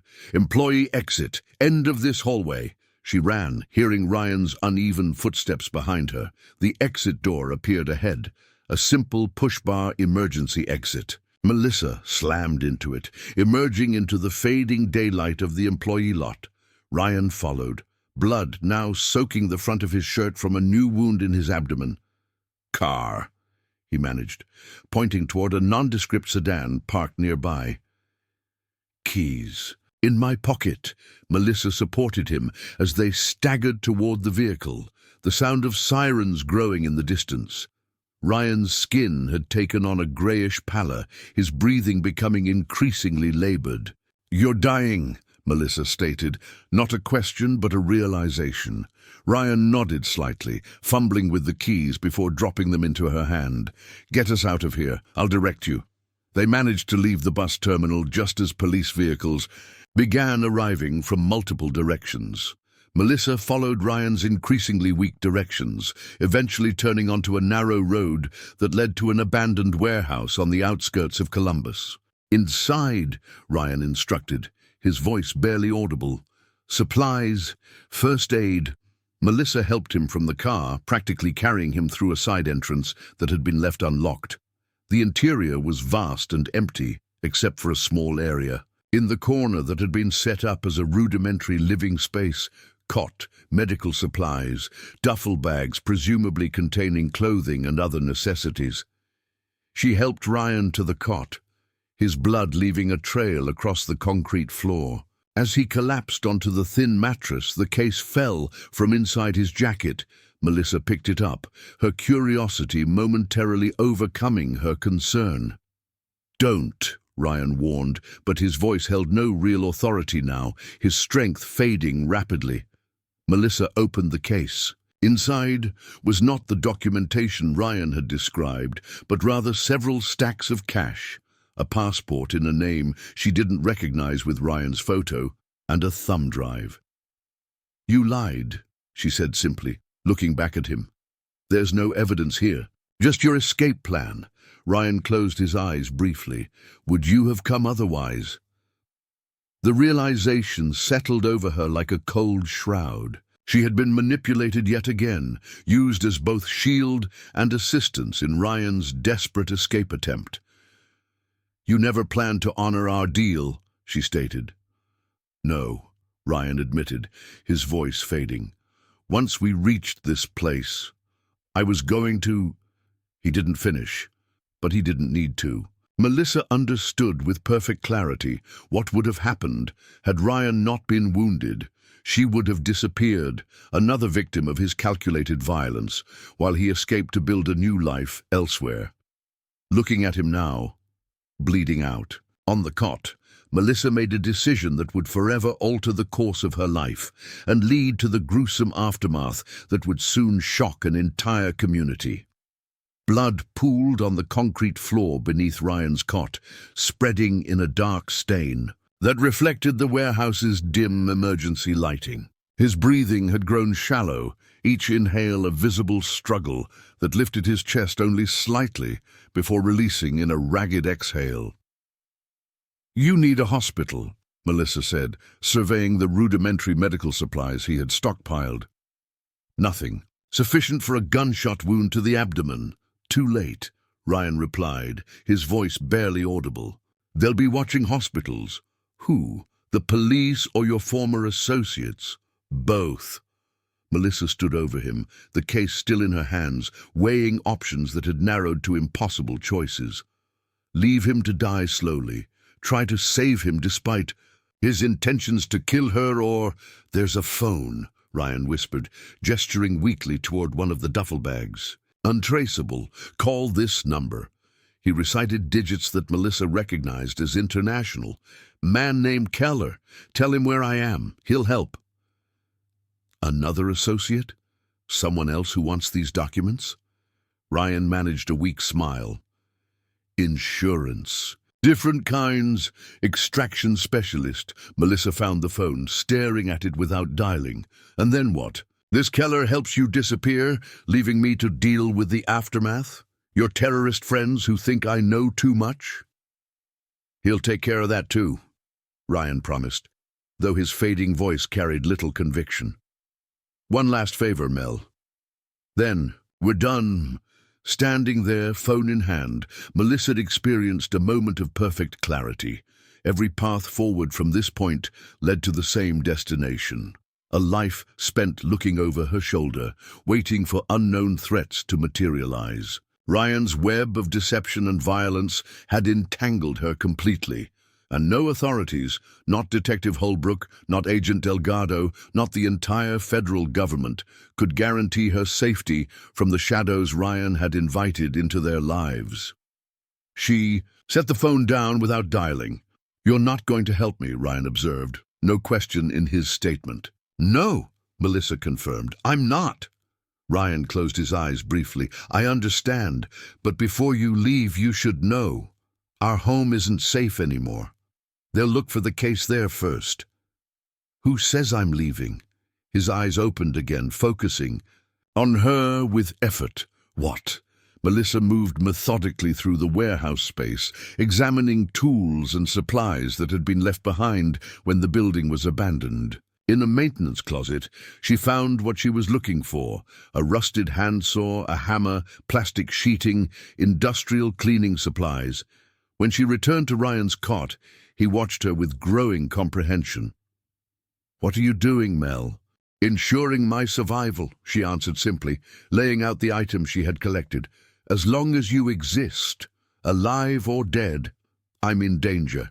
Your associates, the authorities, everyone will assume I know what you know, have what you have.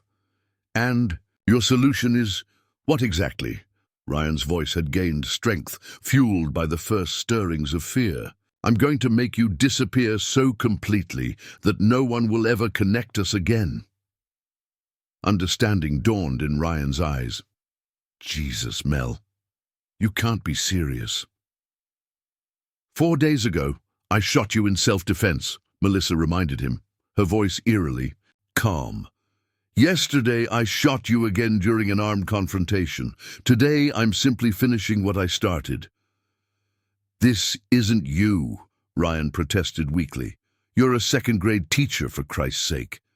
"I was," Melissa corrected, "before you turned me into this." She spread the plastic sheeting on the floor beside the cot.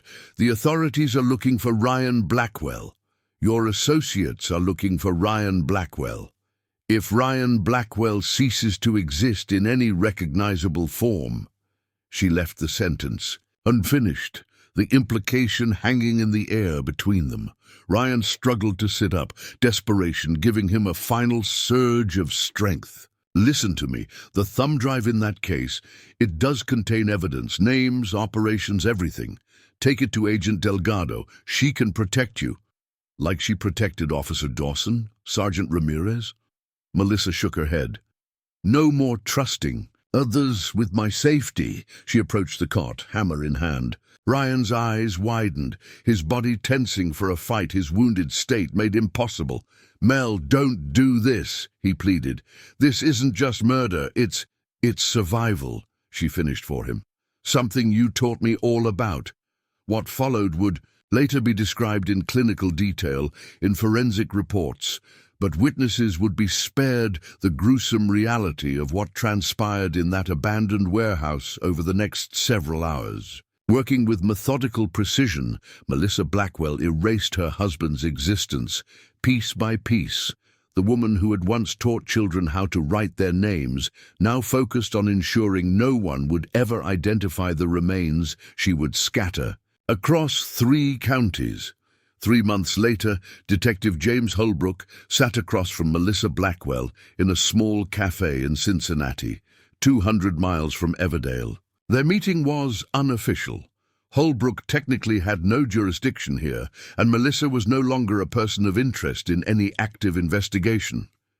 "You look well," Holbrook observed, noting her new hairstyle, shorter and darker than he remembered. "Teaching agrees with you." "3rd grade is different from 2nd, Melissa replied with a small smile. "More attitude." After the events at the Columbus bus terminal, the official story had settled into a straightforward narrative. Ryan Blackwell wounded in the shootout, had escaped with associates who had later eliminated him to tie up loose ends. The discovery of blood matching Ryan's type at an abandoned warehouse supported this theory, though nobody had ever been found.